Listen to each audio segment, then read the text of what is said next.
wondering. Hold on. Anthony Bennett, Luan Duenas. But I think Gerald Young came in first here. Ken Augustin. Elizabeth Mendiola Kitsu, Lori with a Y. There's Jerome McDonald says, Happy Friday, familia. Johnny Utah says, I'm ready for the Marines in Minneapolis. Ouch. Hold Calm on, down, bro. We gotta wait on Greenland for just a little bit. We'll get around to it, but right now the focus is going to be straightening out Tim Walz and the Tampon crew out in Minneapolis. Yes, for sure. Lori with a Y saying good morning to Ken. I got Smug Wimp saying good morning to his favorite people, Therese Uggan, and what JB St. Nicholas says good morning all and Friday. Yes, Tony and Annette and Pinko Anna. You know, Real Joe, I don't think we saw the last. Vice Speaker and Guam's Pika's best funeral home director, Tony and Annette and Finko added. They were at the thing last night at what I'm going to refer to as the Savaras Fundy Flex. More on that in a couple of minutes. Ismail says territory tensions. Troops from several European countries deploy to Greenland for a rapid 2-day mission to bolster defenses. The move comes as the Trump administration continues its push to acquire the Danish territory. The American ambition to take over Greenland is intact. Danish Prime Minister Mette Frederiksen noted, adding that Denmark is working to prevent this scenario becoming some kind of reality. Smug Wimp asking, did I accidentally unplug the feed? Possible. We're all strong because of Eric Chung. Jessica Essie Cruz saying mushy mushy. Let me see. I got the EOD Kaboom saying ahoy and Friday. It's true. It's a fact. Everybody knows. Okay, and I think that's going to be it. So here's what I've restarted the feed, so I just got to go back to the Gizmo and find it. While I'm doing that, the fun was last night. Definitely, I'd gone out and ran along the ISC course, the Sports Center course. Yeah, it was fun and a little bit of a larger crowd. You beat everyone. I beat a bunch of young guys. I know you did. That's you were in a hurry to get places. That's the fun. That's the fun. My time would have been better. Except as I was making my mad dash for what the finish line looks like, a truck pulls up, window rolls down, and it's my baby sister Montesilva Tyron and Manuel Phil, who I have not yet seen. Welcome home. But I saw them on the road, and they're like, "What are you doing?" I said, "I'm going to finish my run." "What are you doing?" They said, "We're going to Moses." Okay, I'll finish there, and then I'll go over there. I'll be there, and then I'm going to go to the Savaras Fundy Flex that he had last night. Now, some people will go and they'll take over a place like Good Time or take over a place like the Venue and a couple of other places. I think there was another one going on over at Molly's downtown, the St. Augustine, St. Nicholas one. That's why. Right. There's no parking anywhere because of everybody was out doing fundraisers. But John Savaras took over the entire Applebee's, all of it. The inside, the outside, the little room off to the side that you didn't know about. Yeah. So he took that over, and the dining area in the back, and the bar area, and yeah, it was a wonderful thing. I walked in, and pretty soon the sounds of the MC, and it's been so long since I've seen him do it. I forgot how good Real Joe is actually emceeing stuff. You did fantastic. Thanks. I between, had so much fun introducing all of the celebrities that were the political celebrities. They were trying to be low key, man. Low-key celebrities like me. Now you said Real Joe made a big noise, a big deal about me being there, which I absolutely love. But apparently I cost you money? Yeah, $50. I told everybody you weren't going to show up, man. And then you walked in. Wait. I was like, man, this guy's all sweaty, short shorts, but he's here. So why did you think I was not going to be there? Because you said you were going. What? Come on, man. I know you were ready. Logic me, bro. Yeah, you got a better offer. I was already ready to give the excuse for you, man. You got a better offer. Yeah, I generally do. But so John made a big deal when we talked to him the other day about having the chorizo shooters. Yeah. There was no chorizo shooters there. His vendor failed. What is this? Is there another business that has gone under here that I didn't realize? The chorizo shipment got stopped, man. The chorizo shooter people are out of business. Customs found it. snag The that dog. stuff, bro. I forgot what the dog's name is, Ray, but yeah, he found it. That's it. It's over. It's over for Magundus. But I did get a chance to walk around a little bit. I tried to hold court as soon as my Uncle John Martinez left after buying me a couple of Budweisers. I tried to hold court in that place, and that was kind of a hot corner through the evening. A lot of people passing by, and there's that one lady that fell down. That was kind of a high point in the evening opportunity as well. And I'm looking around, going, and actually there were doctors in the house. Dr. Wen was hanging out, and there might have been a couple of other doctors, MDs that were that could have helped. But Dr. Akimoto was there. But my guess is that they don't want to do anything like that. So when somebody if you're like in a bar and somebody falls down and about ready to die or something like that, you rush to their aid or something like that. And then if it doesn't happen right, you're going to get sued, right? Because you're in a bar and impossibly so drinking he's off or the something. Clock right now. He can't. Exactly. Sorry. The hospital's over there. It's for now. It's not the hospital's far. right over there. You can walk, get in the car, fast car. But it was a good time last night. I appreciated John keeping the speechifying low. I thought that was nice, and the food was right on. Folks over they put a good spread over at Applebee's, and they were replenishing ththings as they ran out, and they had big plates. They had big actual Applebee's plates in the plate. Did you notice that? Did you eat? I didn't eat, man. They were perfect, because a lot of times I say party Democrat, but vote Republican. In this case, it was a lot of Republicans out there taking advantage of the big spread. Normally, you get the Republican deals; they give you small plates, small little, But in this case, it's big plate. You loaded up like you were a Democrat. Yeah. I think a lot of people were feeling that deal. And anyway, so it was a good time. I think had by all last night, and I'm looking forward to the next round of big fundraisers that are going to be taking place. Who won the big ass TV? Do you remember? I'm not sure. Was it Joe Cruz? A lady. Oh, it wasn't. Okay, No, so the other Joe Cruz, I've got on my phone. He won like 3 things. Yeah. There was a guy comes up to me, Sergeant Major is John's friend, another real Joe, and he was commenting about how great you were, and I'm like, oh yeah, that's cool, and so I said let's go, and I got a selfie with Joe Cruz. And a selfie with me and him and the real Joe Cruz. And he was absolutely delighted about that turn of events. At any rate, it's 6:24 in the morning, 888-8255, 888-TALK. Just rang a second ago. Real Joe went to go and grab that. He's going to do that all morning long on all kinds of folks that we've got lined up to talk to you about a number of things, a variety, if you will, of topics. We'll find out what the weekend weather's going to be looking like. And as I said, what Jesse Anderson Lujan was warpathing on over at the Guam Visitors Bureau, and what we all ought to be warpathing on now. A comment, and I don't mean to steal any thunder from Jess, but a comment that he made to me last night that sounded an awful lot like comments that I've been making this week. It's like they don't care anymore. We're in the last few months of this administration, last year of the administration, and there's a part of me that's like Mayor Alec says, don't worry, Ray. All the good stuff's going to happen in 2026. The door's going to fly off the hinges with construction, rehabilitation of this and Ribbon that, cuttings removal every of day. jump cars, ribbon cuttings.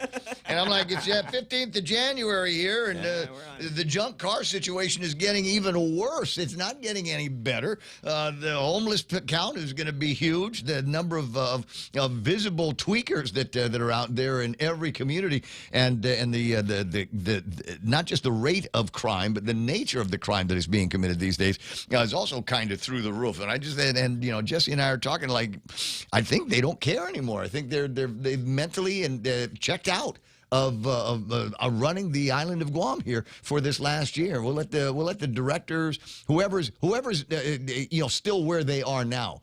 They can see it through until the end, right? But then there's the shuffle that's going on, and we can identify 1 or 2 or 3, fairly high placed people that are either not in their position or have moved from one place to another. And normally you just put that down to it's that time of the year, that season in politics. But it just feels worse because among the reason why they're doing it is not because they did such a great job in the office that they were at before that we're going to move them into another hot corner and see if they can strike lightning again there.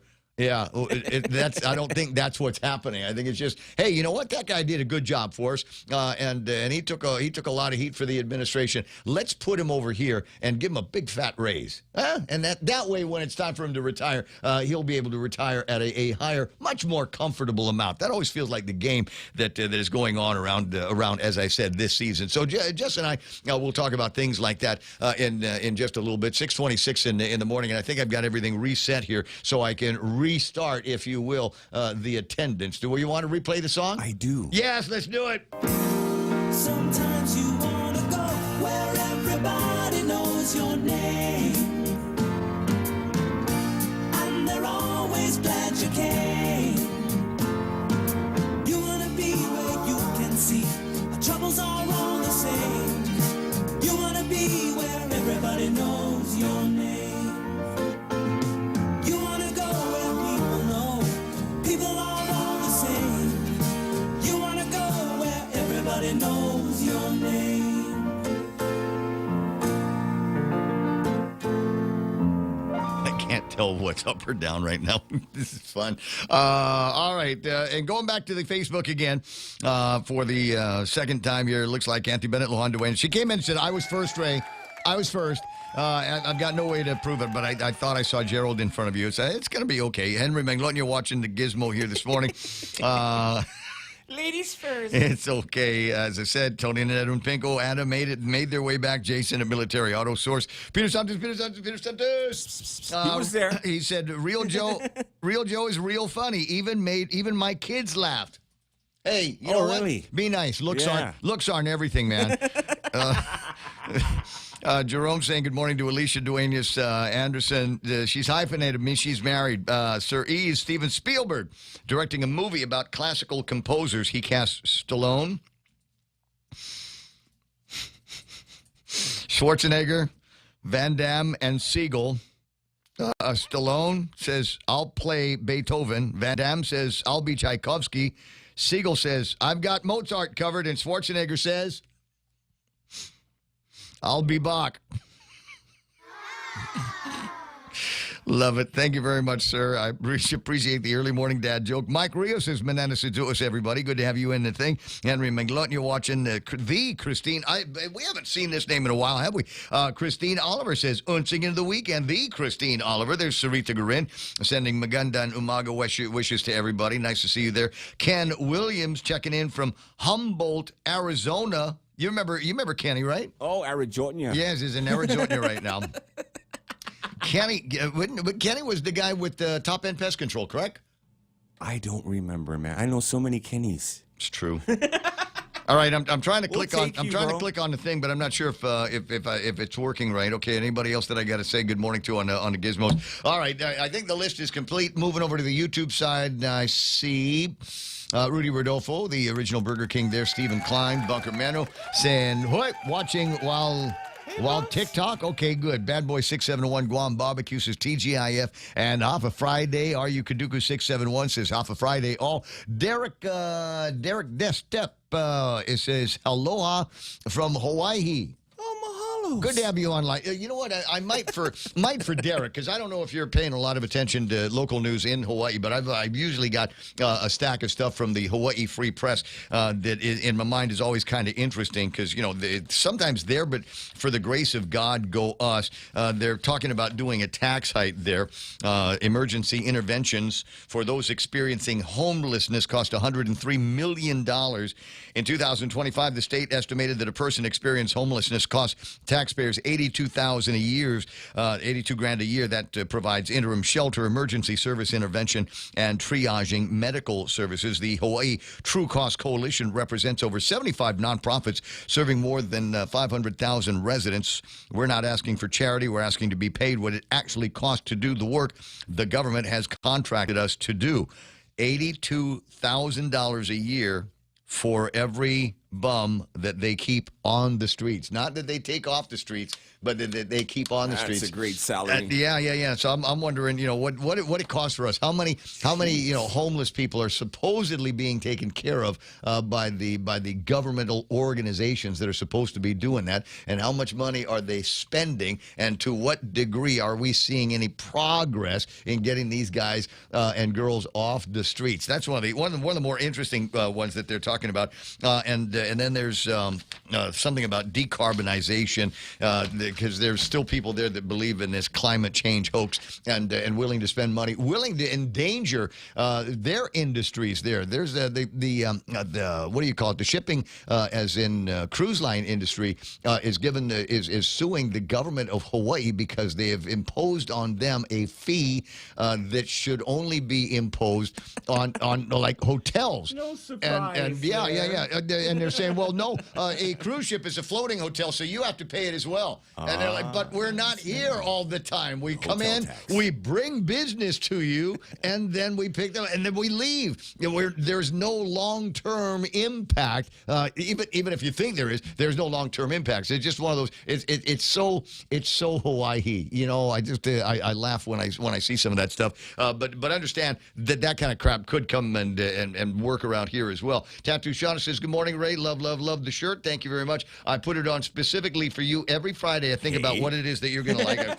I've worn this one before. Our stylist for the show. I've worn this one before, but I know that Shauna likes it every time I do. Biba Bettis, Team Point, Governor Carlos Camacho Road, Bush Cut. Finally, oh my God!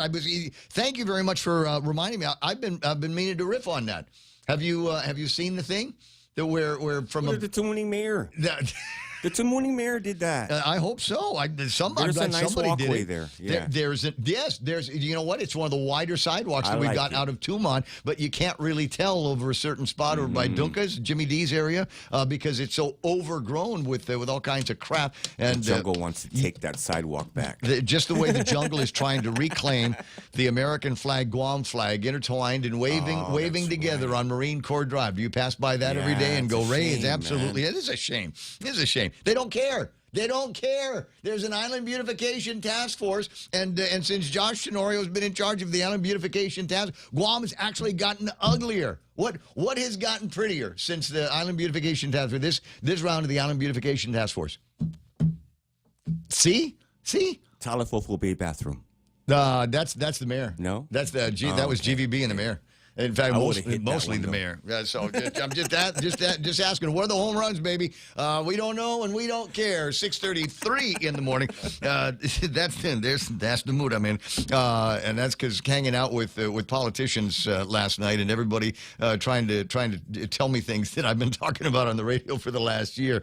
Okay, got it. Sweep around me, boys. I'll catch up with you later. Donna D with news and headlines all morning long. Real Joe gets the phone when you call it 888-8255-888 TALK. Meme Machine is online. I've got some interesting memes. This is Guam in a nutshell. This is Guam in a nutshell. You got two people looking at a chart, and the numbers on the chart are going down. And the one manager says, "I don't get it. We had all those meetings.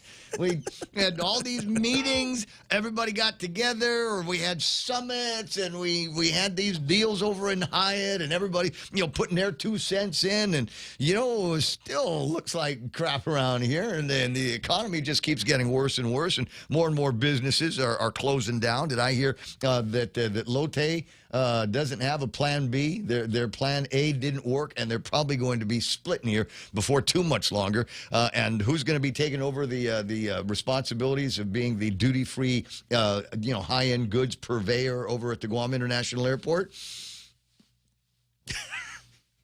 Well, it's going to end up, it's going to be Timu. The mom and pop store. It's going to be Timu, right? 6:35 on the Ray Gibson Show. Tell you what, we're going to grab a news break with Donna D, find out what's going on. We'll go through the regular other stuff here, find out about traffic and weekend weather. Now, Donna, what's the news? What's the big stories here?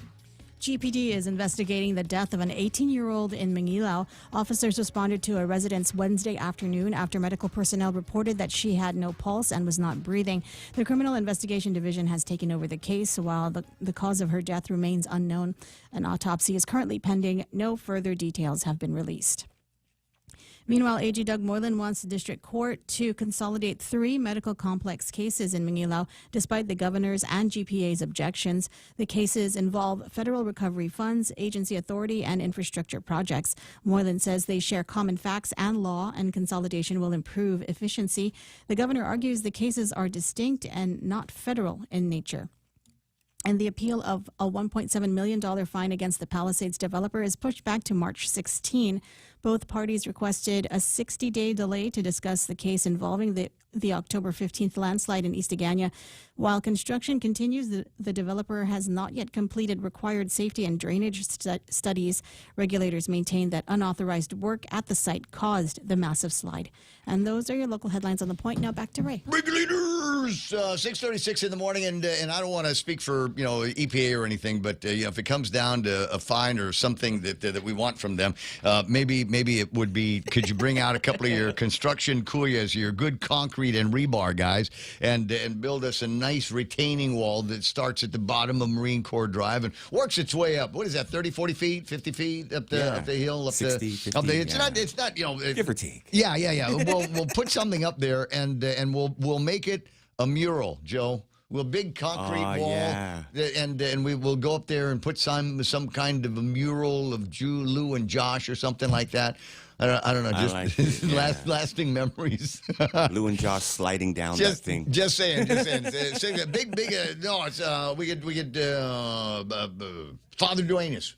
Huh? Yeah. We could do something along those lines. I don't know. Just we need to be creative on this and just say, look, we could give you $1 million fine, or we can ask you to build $500,000 worth of retaining wall. Which would you rather do? And then when we've done with that, then we've got something that we can say, look, it's something that we can make pretty. Right? It's something that we can make pretty. On the other end, it'll end up being a mural that they'll never paint again. Did you know in front of the Micronesia Mall, there's a mural there on that little retaining wall on the yeah, it used to be pretty. Used to, yeah. Now it's just encrusted over with the graffiti and soot from the traffic and all of that.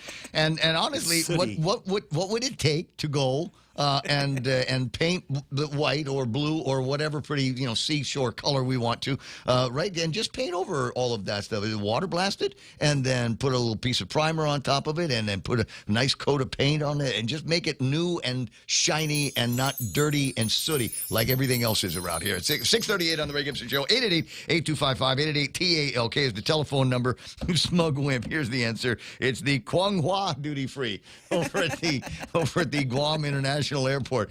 Actually, I like going into Kwang Hua. You never know what you're going to. I've never gone in there without coming out with 2 or 3 things. And I tell you what, that furniture that you buy from them and you put it together, that's long-lasting stuff. I'm telling you, I mean, I bought a TV stand from them years ago, and I was expecting, it was just temporary TV stand, the first time, big TV I ever got, and I got the stand from them, and that stand outlasted 3 or 4 other TVs in the progression. So I don't know about that. That's not a junk store. 6:39. Be right back. Don't move.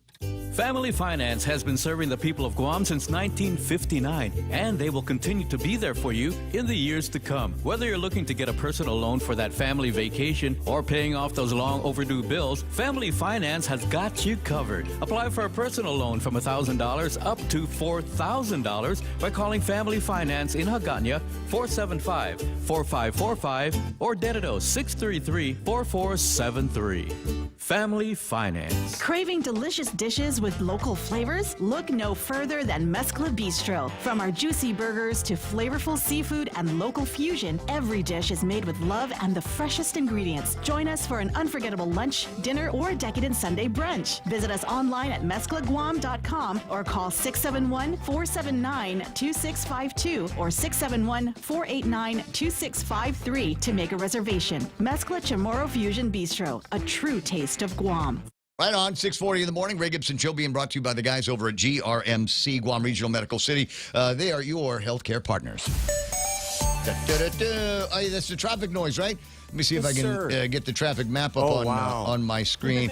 Yeah, I'm not anticipating a whole lot of actual traffic here today. There is school in most of the places, but yeah. Well, keep still, I got keep still. parent-teacher conference today, man. What's that? My kids at Oh, home. that's right, parent-teacher conference. Yeah. Okay, all right. So yeah, maybe there isn't going to be a whole lot by way of school traffic this morning, and maybe that's what I'm seeing on the screen. Not a whole lot of traffic up at Anderson Air Force Base. A little bit of traffic at the intersections up in Dedido, but nothing major to slow you down. Southbound Marine Corps Drive looking pretty good. If you're going to stick around on Route 16, you shouldn't run into anything crazy. Not looking at a whole lot of traffic as you get down to 8, 10, and 16. Central traffic roadways looking pretty good. I don't see anything major on Route 10. Route 8 running smooth. Route 4 as the smoothest I've seen it in a while. Looks like a weekend out there. Downtown and getting you through the major intersections at Adeloop and then down in PD looking pretty good. Tiny bit of traffic just before you get to the cemetery and down at Big Navy. Not a whole lot to report by way of traffic. You see something, say something, let Real Joe know about it. We'll put it on the radio in the meantime. Or you can take pictures, 7978255. We'll throw those up on the meme machine so everybody else can see what you're looking at. It's 641. Travel goals unlocked. Whether it's Korea in the summer or Japan in the fall, the United Credit Card from First Hawaiian Bank can help you turn your urge to explore into your next boarding pass. Apply by October 31st, 2025, and if approved, earn 45,000 bonus miles when you spend $2,000 within the first 3 months after account opening. Unlock your next adventure with the First Hawaiian Bank United Credit Card. It all starts with yes. Terms and conditions apply. To learn more, visit one of our branches or go to fhb.com/United. Warning, trying Cold Stone's Acai Deluxe and strawberry or blueberry banana smoothies may cause obsession. The Acai Deluxe bowl is packed with strawberries, blueberries, banana, pineapple, coconut, granola, and a drizzle of honey. The smoothies are loaded with fruit and are a refreshing way to start the new year. Side effects may include satisfaction, happiness, and joy. You deserve a feel-good treat. Proceed with snacking the healthy way only at Cold Stone Creamery. Okay, got it. 642 Ray Gibson Show being brought to you by Kim and Ron and the beautiful people at Security Title. Real Talk Radio is back. Welcome to The Point, Guam's FM News Talk Superstation.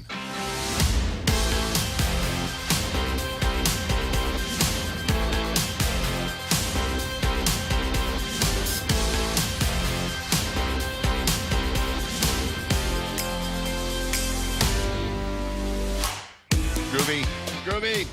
Like this, got a note from my friend Jackie Hansen. We run once a week over at the Southern Mountain Gear Deal. It says, learn simple ways to Tessa Smarter at Snack-Focused Nutrition Workshop Series at UOG. Love this story, the Snap Ed program. And they've got all these cool programs, about diets and different things that you can do with local foods and that kind of thing. Led by UOG Land Grant's registered dietitian, nutritionist, and SNAP-Ed coordinator, Tanisha Affligui. The UOG Extension SNAP-Ed educators, Diane Sardon, Katrina Yen, Ella Makatugal. The series aims to empower local residents to make lasting impacts on their health and budget through small, achievable changes in their grocery shopping and cooking habits. They've got this going to be over the course of a few weeks. Weekly lessons will cover meal planning, smart grocery shopping on a budget, understanding nutrition labels and identifying added sugars. That's tricky. Building balanced meals and incorporating physical activity, getting better sleep, and food safety into daily routines. Yeah, understanding nutrition labels and identifying added sugars. I'll tell you, I'll give you the Ray Gibson way that I do this now. If you ever see me in a grocery store, I mean, even mom and pop stores, I do this. But chances are I'm looking at my phone and I'm scanning labels on the actual telephone calls. Wait, what do you mean Christian from an NWS is calling? Hold on a second. You've distracted me. Hold on. Where's the idlet guy? What's going on? Are they both gone? They're both gone. Okay, well, we got a different guy checking in. He's the his name is Christian, man. He's the only available idlet. All right, I'll see You what. told me to get him. I said any And that's available him. idlet, and so we've got the replacement idlet on the line. Okay, so let me just finish my thought before I go. You'll see me scanning labels in the grocery stores or whatever, and that's one of the tools that I use to determine whether or not it's something that I actually ought to pay for or not. Usually, you go by the vegetables and the fresh fruit and produce and things like that. that looks pretty good. Generally outside the perimeter of the grocery store, but inside where there's boxes and other packages.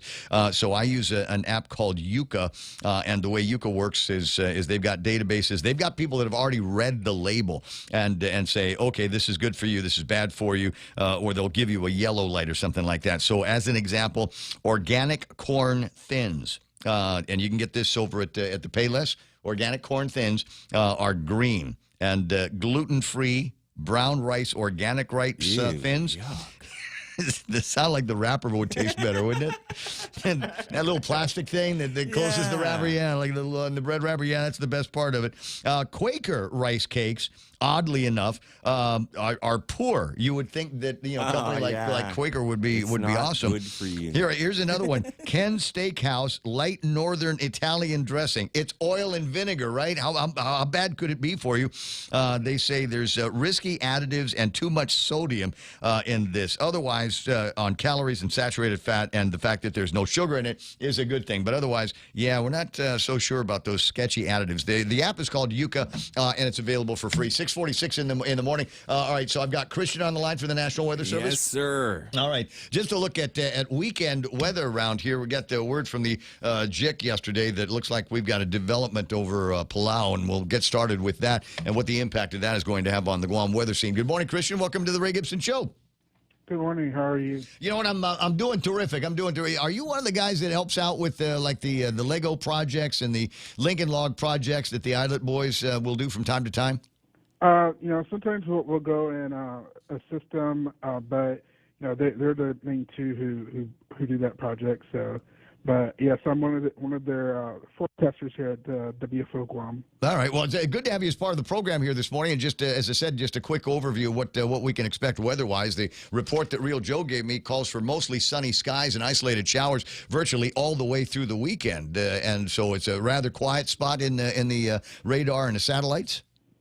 Yes. So this morning we do have some lingering showers just to the west of Rhoda and just to the southeast of Tinian, but we are expecting that to clear out today and have some partly cloudy skies, mostly going to be some upper level cirrus clouds, but should definitely see the sun shine today, and we're looking at winds of 10 to 15 miles per hour. Oh, not bad at all. So I'm looking at the radar imagery right now that you're referring to, and hardly anything coming in off the eastern side. So it looks like it's shaping up to be a good morning already. Taking a look at the satellite imagery, not a whole lot around our area to the south of us, and you can see, as you pointed out, some weather that is moving in through the Mariana Islands in those green clouds. But what is concerning is what's happening a little bit further to the west. A depression that got started yesterday and a circulation system around Palau. Tell me about that, and tell me about what that means for folks down out there in the Carolines, and what that means for us.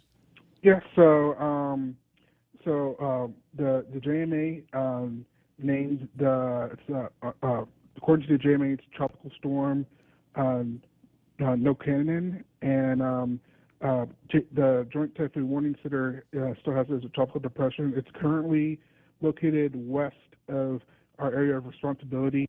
On satellite, you do see some lingering showers a little bit further east, but right now, most, if not all, those showers are currently outside the coastal waters of Palau and Yap. And at least for the next few days, we're expecting that to stay well west of our region and our islands. And so we're still keeping an eye on it, but at this time, it's the direct impacts are going to be limited to nothing from this storm. All right, that's good news. What is that? There's a little bit of chop down to the southeast of Guam and the Mariana Islands. What's that? Are you guys watching anything, potential for development on that?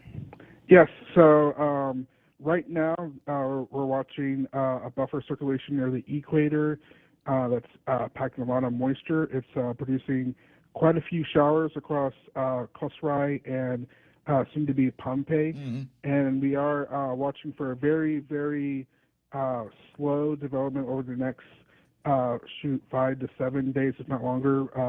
Our afternoon forecast yesterday did note that we're watching for it to become disorganized tropical disturbance that could bring unsettled weather late next week here, but at this time we're not forecasting anything organized that we need to worry about right now. All right, I'll take some of that because the plants are starting to look a little bit dry outside. All right, good news here and decent weather outlook for the weekend. Mostly sunny skies, like I said, and isolated showers and a little bit of breezy conditions, which are going to make for a perfect weekend, I think. Christian, I appreciate your time. You have a good day. Yeah, you too. Thank you. Not a problem. 888-8255, 888-TALK is the telephone number. There it is. This as a backup to the backup of the idlet guys over at the National Weather Service. Do we know where they are? Where the boys they're are? separated at birth. One's in Japan and the other one's in Majuro. Okay, Right? all right. Japan, the Majuro. strong one's in I Majuro. want to find out about the one in. That's right, the one in Japan. Going out there because the kid wanted to see some snow, and so there might still be some snow on the ground in a bunch of places, and bloody cold everybody else. Now, what have we got in terms of headlines and press releases? Yesterday, they were all breathless at where was it, Mental Health or whoever, because the heartless Trump administration. They used the word heartless in a government press release. I thought that was interesting. Anyway, so apparently the word got to Washington, D.C. that Trump was heartless. And yesterday afternoon, they came out with another press release. Governor Lulian Guerrero and Lieutenant Governor Josh Tenorio welcome news that the Trump administration has reversed course and restored federal funding for substance abuse and mental health programs that had been abruptly terminated in recent days. Quoting the governor now, "We are relieved that these harmful cuts have been reversed. The funding at stake supports life-saving services for people struggling with addiction, mental illness, and crisis. These are not abstract dollars. They represent care, stability, paychecks. Wait. No. That's I put that in there. Care, stability, and hope for real families here on Guam." There's got to be a quote here from the lieutenant governor. There it is. "We are grateful for the advocacy that led to this reversal, but gratitude does not replace vigilance." Can you just say it was Carlo Branch that wrote that? "Gratitude does not replace vigilance. Guam will remain firm in defending the health and well-being of our people." So all of the bedwetting that was going on over the heartless moves that were taken in Washington, D.C., I guess we can dispense with all of that and maybe make plans to figure out one of these days how we're going to take care once and for all of the problem. It was interesting in the beginning of the wave of local homelessness. Right? Because back in the day, we had just random folks from the states that would show up on our shores, and for the most part, they constituted the brunt of the homeless individuals that we had here on Guam. And then it started to change. I don't know, somewhere in the 90s, maybe right around the same time that we put up that god-awful, butt-ugly chain-link fence. Man, as I said earlier, that's when things started to go downhill, was when we put that thing up there on the roadway. But, maybe around the 90s, early part of this new century, all of a sudden you started seeing more local folks that were homeless, not necessarily migrants, not necessarily Micronesians, but definitely homeless that were kind of all over the place and taking up positions at just the best intersections so that they could go and see if they could bump some coins from out of your ashtray, and it just seems to be getting worse and worse and worse. We got the other parts of the visible parts of the homeless community, and then we got the kind of invisible ones where every once in a while you're on the beach down in Tumon, or out in just kind of ambling on the side of the roadways, and you look off and you sort of make out. See that? It's an encampment. There's people there. There's a nook. They're cooking. They got all of their worldly possessions hanging from a tree or something like that. Yeah. And there just seems to be more and more of that. So I don't know. They were touting about all of this progress that they had made, and it seems to be progress in a different direction. Landon Idlet is checking in on the thing here. Says Majuro and Japan. Smug Jerome saying good morning to Smug Wimp. That's Lou. She jumps to conclusions, makes poor decisions, criticizes some without knowing the details. Well, I don't. Say what you want to. They've managed to get reelected with all of that stuff. So I don't know. I think in my mind, again, the big story here comes from Senator Jesse Anderson Lujan, Nestor Lecanto writing in the Guam Daily Post. GVB management change demanded. Oh, wow. That's a strong word. The GVB board got a tongue lashing. I said he laid a smackdown. Hootie Mac. Got a tongue lashing from Legislative Tourism Committee Chair Senator Jesse Lujan.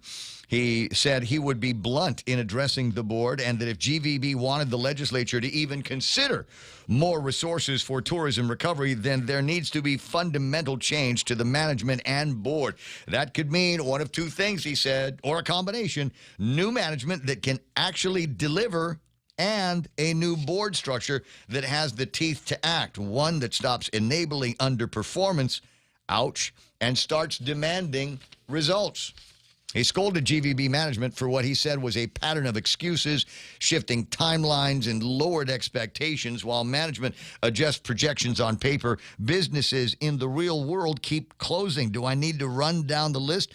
Tumon looks worse, not better, he said. And I agree. He's angry, huh? Well, so it's that pre-workout ring. He and I and Simon Sanchez went for a walk. Didn't go as far as I wanted to. We started at Epal Beach and went, I want to say as far as Weston and then back. And I tried to point out as much as possible the issues, and maybe we went a little bit further because it seems to me, I recall, we did go a little bit further, maybe over to Lotte, maybe the old Okura, because I wanted to point out one of the things that I thought was just that there's an incredible vista in between the where the Francis Bakery is. And the Lotte Hotel. There is. There's a ramshackle fence that's up there. Jungle, right? And the jungle, and it overlooks where they were going to be building bungalows. They're never ever going to get built up, just because of the archaeological nature of that area. But if somebody were to go through there and cut down Zabao, you don't have to cut the trees down. You just got to do some maintenance in there, and open up a couple of spots. And maybe put up, I don't know, an I Love Guam thing in there. That would be a spectacular spot. It is one of the best views in all of Tumon. And like everything else, nobody seems to appreciate it. Among the other things that I pointed out up and down the roadway is the lack of trash cans. And I don't think they've put any new trash cans up and down the roadway. That's why there's all this litter, just nuisance litter up and down. And all of these little square things that used to hold signs. And those things are, they're all over the place down there. Some of them look like they're ready to poke a hole through somebody's gummy bear shoes. What do they call it? Crocs. Yeah. Put a hole right through the Crocs. I like send a kid to the hospital. Shoes. Yeah. And in any event, they're trip hazards for the tourists that we've got down there that are oohing and ahhing about all of our faded buildings rather than looking at where their feet are going. So, that was among the things that we looked at. I pointed out all of the telecom garbage that they have down there, all of these old pedestals and little switch holders and whatever that have been knocked down by drunk drivers or typhoons and storms, and they contribute to this kind of ghetto look that Tumon has right now, and it looks the same, if not worse, than it did last year. And it was a big deal made about Carl Gutierrez's contributions and a lot of criticism for Carl. But at least if I saw something going on down there, I could pick up the phone and call Carl Gutierrez and say, hey, somebody graffitied the I Love Guam bus shelter next to Proa. Okay, no problem. And he would send people out there and they'd clean it up. And any number of other things that I could. There were people I had direct numbers to that they could go and take care of it. That you don't have that kind of Carl Gutierrez get it done attitude at GVB anymore, and I think that it gives rise to some of the problems that we have. I think that this is a major home run for Jesse Anderson Lujan, and I know that he's got some other conversation and other criticisms that he'd like to lay against the rest of the government of Guam for their just inaction and seeming uncare for all of the things that you and I drive by and just wish out loud that somebody would do something about it. Anyway, 7 o'clock in the morning, we've got Sabrina Salas-Montanani coming up in the next hour, as well as Senator Jesse Anderson Lujan. So stick around. I think it's going to be a lively 7 o'clock hour on the Ray Gibson Show. In the meantime, we got a breakaway for, what are we doing here, Fox News again? Going to find out what the big stories are stateside, around the world, whether we...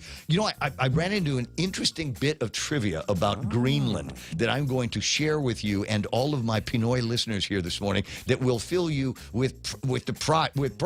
Pride, as in fried food? No. Fried fish? No. Pride for the Philippines. It's coming up on the Ray Gibson Show. Stand by. KUSG, I got you. This is Pika's Best, The Point. options remain on the table. I'm Lisa Brady, Fox News. That from the White House on Iran after a deadly crackdown on anti-government protesters. Republican Senator Lindsey Graham says reports of the president getting cold feet are inaccurate. Also telling reporters, I'm hopeful and optimistic that the regime days are numbered. Fox's Jennifer Griffin. The U.S. military had presented options for the president to consider, but could not guarantee the regime would be overthrown. The president reportedly wanted assurances that any military action would be swift, decisive, and not lead to a wider war in the Middle East. The U.S. slapping new sanctions on Iranian officials and companies, also calling for a UN Security Council meeting, which is now underway. The Islamic Republic behave like ISIS, and the Islamic Republic must be treated like ISIS. This is how you can save lives. Iranian activist Masih al-Jinajad saying moments ago the regime cannot be reformed and should no longer be treated as a legitimate government. The U.S. ambassador to the UN at that meeting just rejecting Iran's claim that outside terrorists are to blame for protester deaths. Protesters clashing with officers near an ICE facility in Minneapolis, where city and state officials have called enforcement operations an invasion. Instead of calling for the protests to stop impeding ICE agents, what they're doing, they're calling for people to actively resist. Acting ICE Director Todd Lyons telling Fox they've had to use more officers for protection. Homeland Security says an agent who shot and wounded a Venezuelan man last night was defending himself as he was beaten by the suspect and two others who were also taken into custody. A rebound on Wall Street, the Dow up 292 points at the bell. America is listening to Fox News. Family Finance has been serving the people of Guam since 1959, and they will continue to be there for you in the years to come. Whether you're looking to get a personal loan for that family vacation or paying off those long overdue bills, Family Finance has got you covered. Apply for a personal loan from $1,000 up to $4,000 by calling Family Finance in Hagåtña 475-4545 or Dededo 633-4473. Family Finance. Knowledge is power. In just 60 seconds, the Evo 360 provides you a unique experience and a detailed report of your body composition for you to take action to improve your health. The Evo 360, turning information into inspiration to live a balanced lifestyle. Evo 360 is exclusively at the Take Care Wellness Center. Go to Simply Book Me or call 671-646-6956 extension 7260 for more information and to schedule an appointment with a member of the Take Care Wellness team. President Trump meets with a leading Venezuelan opposition leader, but is not looking for new leadership in the country. President Trump's lunch with Venezuelan opposition leader Maria Corina Machado is not a signal his views on her leading the country are changing, White House Press Secretary Caroline Leavitt says. It was a realistic assessment based on what the president was reading and hearing from his advisors and national security team. And at this moment in time, his opinion on that matter has not changed. Before meeting with Machado, President Trump had a long phone call with acting Venezuelan President Delcy Rodriguez, who served as vice president under the ousted Nicolas Maduro. President Trump describes Rodriguez as a terrific person. At the White House, Jared Halpern, Fox News. Machado telling reporters today's meeting went very well. Rodriguez, the interim president, just calling for oil industry reforms to allow greater foreign investment in Venezuela in her first State of the Union speech. Delivery companies are being taken to court accused of depriving workers of tips in New York City. Mayor Mamdani said a recent delivery app change to require leaving tips after checkout means workers have been hurt financially. These companies effectively denied these workers more than $550 million in tips. Mamdani said the city is suing one company, MotoClick, for violating city pay laws by stealing from workers. He adds other app companies have been warned. New laws protecting workers will take effect on January 26th of this year, and that those laws will be enforced. Among those laws, a time limit to pay contracted delivery workers and documentation of how pay rates are calculated. In New York City, Gernal Scott, Fox News. Recapping stocks, the Dow finishing up 292, the S&P and the NASDAQ also in the green but off session highs. Oil prices plunging back under $59 a barrel. I'm Lisa Brady, Fox News. This February, skip the roses and give them a night they'll never forget. It's Subscribe to Love, happening February 13th, 2026 at the stunning Leo Palace Resort. She's my sunshine in the rain. Starring two of the smoothest voices on the internet, Jeremy Passion and Gabe Bunda. Your fingers cross mine. Together for one unforgettable night of music, vibes, and island romance. Couples, singles, and a whole squad. This is your Valentine's celebration. Tickets available now at guamtime.net. Make this Valentine's weekend unforgettable. Get set to subscribe to love. Level up your fitness routine with Subway's new Fresh Fit collection, built to fuel your day with better-for-you subs. Each new Fresh Fit sub is packed with protein, stacked with a full serving of veggies, all under 500 calories. Give into the guilt-free pleasures of the new Fresh Fit subs only at Subway. Eat fresh, feel good. Coming January 24th to the UOG Cowboy Fieldhouse. The Cover Girls live on Guam. Angel, the original cover girl, and her iconic voice, singing all their hits like Because of You, Promise Me, Inside Out, and Show Me. Joining them on stage, the Queen of Dance, EDM, and Freestyle, Shannon. Also, 90s freestyle diva singing all her hits, Jocelyn Enriquez. Radio plays our favorite song, and it's what keeps me holding on. Brought to you by Choice Broadcasting, Trivision Media, and Cherry Media. This is a Jams Media show you don't want to miss. Tickets and info at guamtime.net. News this hour is brought to you by AB Risk Solutions. Today at 7:06, I'm Donna DeJesus. Here's a look at your local news on The Point. A 26-year-old man is in custody after robbing a Mighty game room where he had just lost $500. Tobias Ray Cruz was charged yesterday with robbery and terrorizing. Police say Cruz lost the money at Liberty Game Room and returned 30 minutes later with a masked face and a firearm. The owner told investigators Cruz pointed a gun at her head and demanded cash. He confessed to firing shots into a wall before fleeing with $523. Officers arrested him Wednesday at his residence. A second person was also arrested for helping Cruz hide from police after the December 29th incident. Meanwhile, the Supreme Court has cleared two former health officials in a 2023 government corruption case. In a unanimous decision, the court dismissed charges against former Director Arthur San and Chief Officer Masatomo Nado. The ruling prevents the AG from bringing the charges again. Attorney Jay Ariola says his clients were fully exonerated after years of frivolous legal battles. The AG's office originally indicted the pair for issuing school sanitary permits without inspections, but the High Court found that the prosecution failed to provide valid arguments to reverse the dismissal. San Agustin is now considering a lawsuit for malicious prosecution. More news after this. Boss, I got run over by a forklift. Boss, I crashed a company truck. What do we do? Our warehouse and inventory are gone. Hi, this is Dave Silva from AB Risk Solutions, and it's time for Risk 101. Everything you just heard are examples of risk your businesses can face. Our job is to ask the hard what-if questions and teach you how to reduce your exposures and help you recover if things go sideways. We've got decades of experience in Micronesia working with businesses big and small. Call AB Risk Solutions today at 777-2668 for a free inspection and quote. AB Risk Solutions, formerly known as Aon. Senator Sabina Perez is demanding transparency from military officials over plans to acquire 2,400 off-base housing units. In a letter to Rear Admiral Brett Meadus, Perez warned that the expansion will worsen the local housing shortage and drive up rent. The Navy plans to secure 1,600 family units and 800 unaccompanied units by 2028. Perez says the military is breaching its own commitment to house personnel on base to avoid impacting local families. She noted that some residents already pay 50% of their income toward rent. The senator is now calling for a full environmental assessment and a public comment period for the proposal. And Public Health is hosting a major summit to jumpstart Guam's cannabis industry. The event will take place on January 29 at the Sinahanya Community Arts Hall from 8 to 5.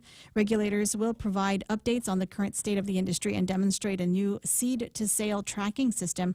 Public Health Director Teresa Ariola says the goal is to give stakeholders a clear path forward for licensing. Since legalization in 2019, no retail businesses have opened. Senators are also considering new bills to reduce burdensome agricultural rules and extend testing lab exemptions to help local growers get started. And those are your top stories. Back to Ray with weather. Okay, let's see. 9 after 7 o'clock in the morning, and as you heard me talking with Christian about the weather last hour because we couldn't find an available islet, they're both out of town. Spooky when that. What, you know what that means. Yeah. What is it? You know what that means? We're due. Yep. Direct hit. Mostly sunny, though. It ain't going to happen today. Mostly sunny with highs near 87 degrees. East winds 9 to 11 miles an hour.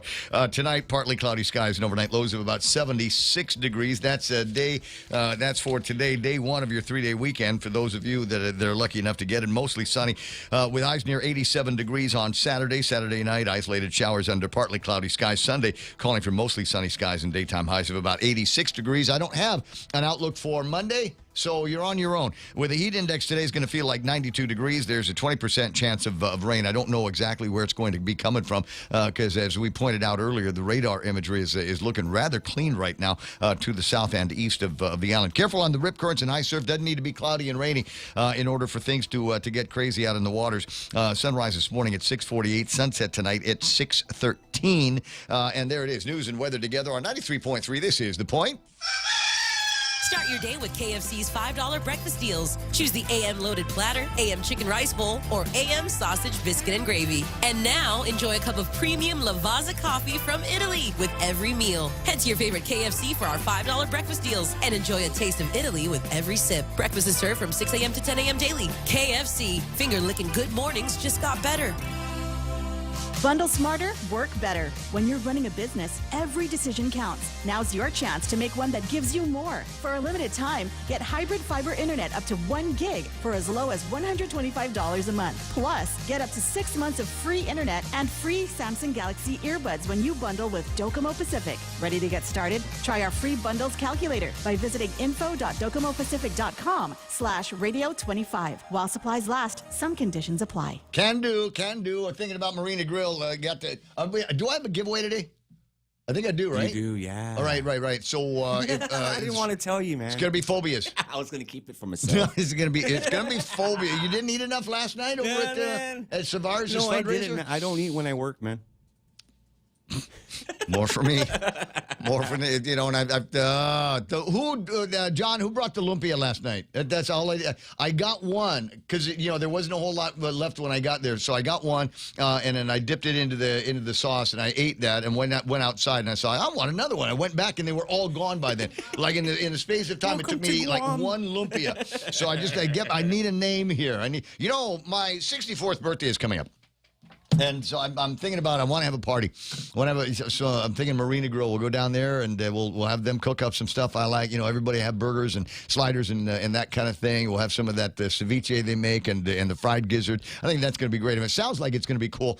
You don't have to wait for my birthday to get there. You can do that today, 3-day weekend in front of you. No doubt at some point you're going to have the car pointed south towards Agate. Just go all the way to the marina and check out the Marina Grill. They're open for breakfast this weekend as well. So you might want to ponder some of the things that can get your day started over at Marina Grill in Agate. It's the Ray Gibson Show.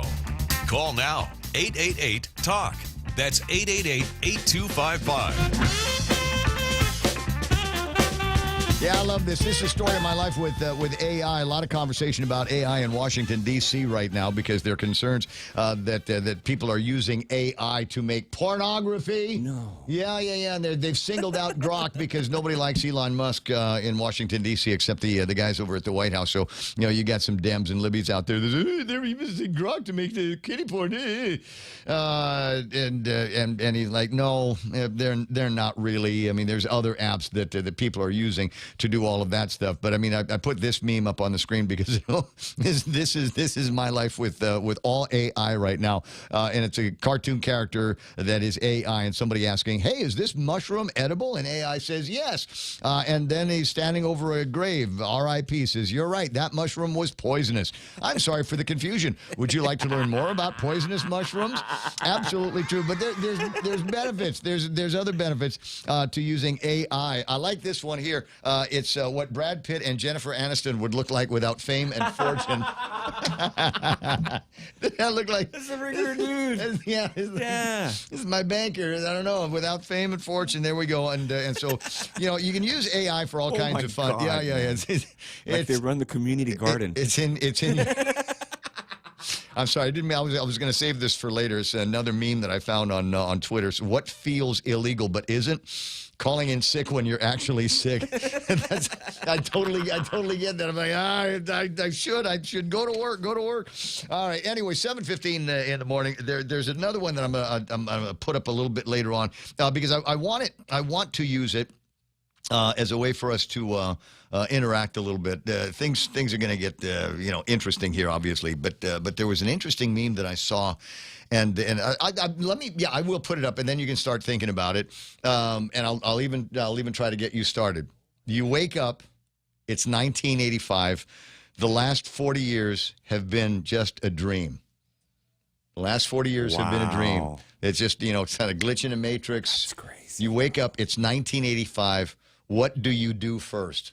What are you going to do first? Oh my God! All right, so stop dating my cousin. 1985. Oh, so let me get you started. I'm going to drive. I'm going to get in my Maxima. That's what I was driving in 1985, silver Maxima. I'm going to get into the 1985 silver Maxima. Might swing by Marcy's house and pick her up, and we're going to go to Gibson's.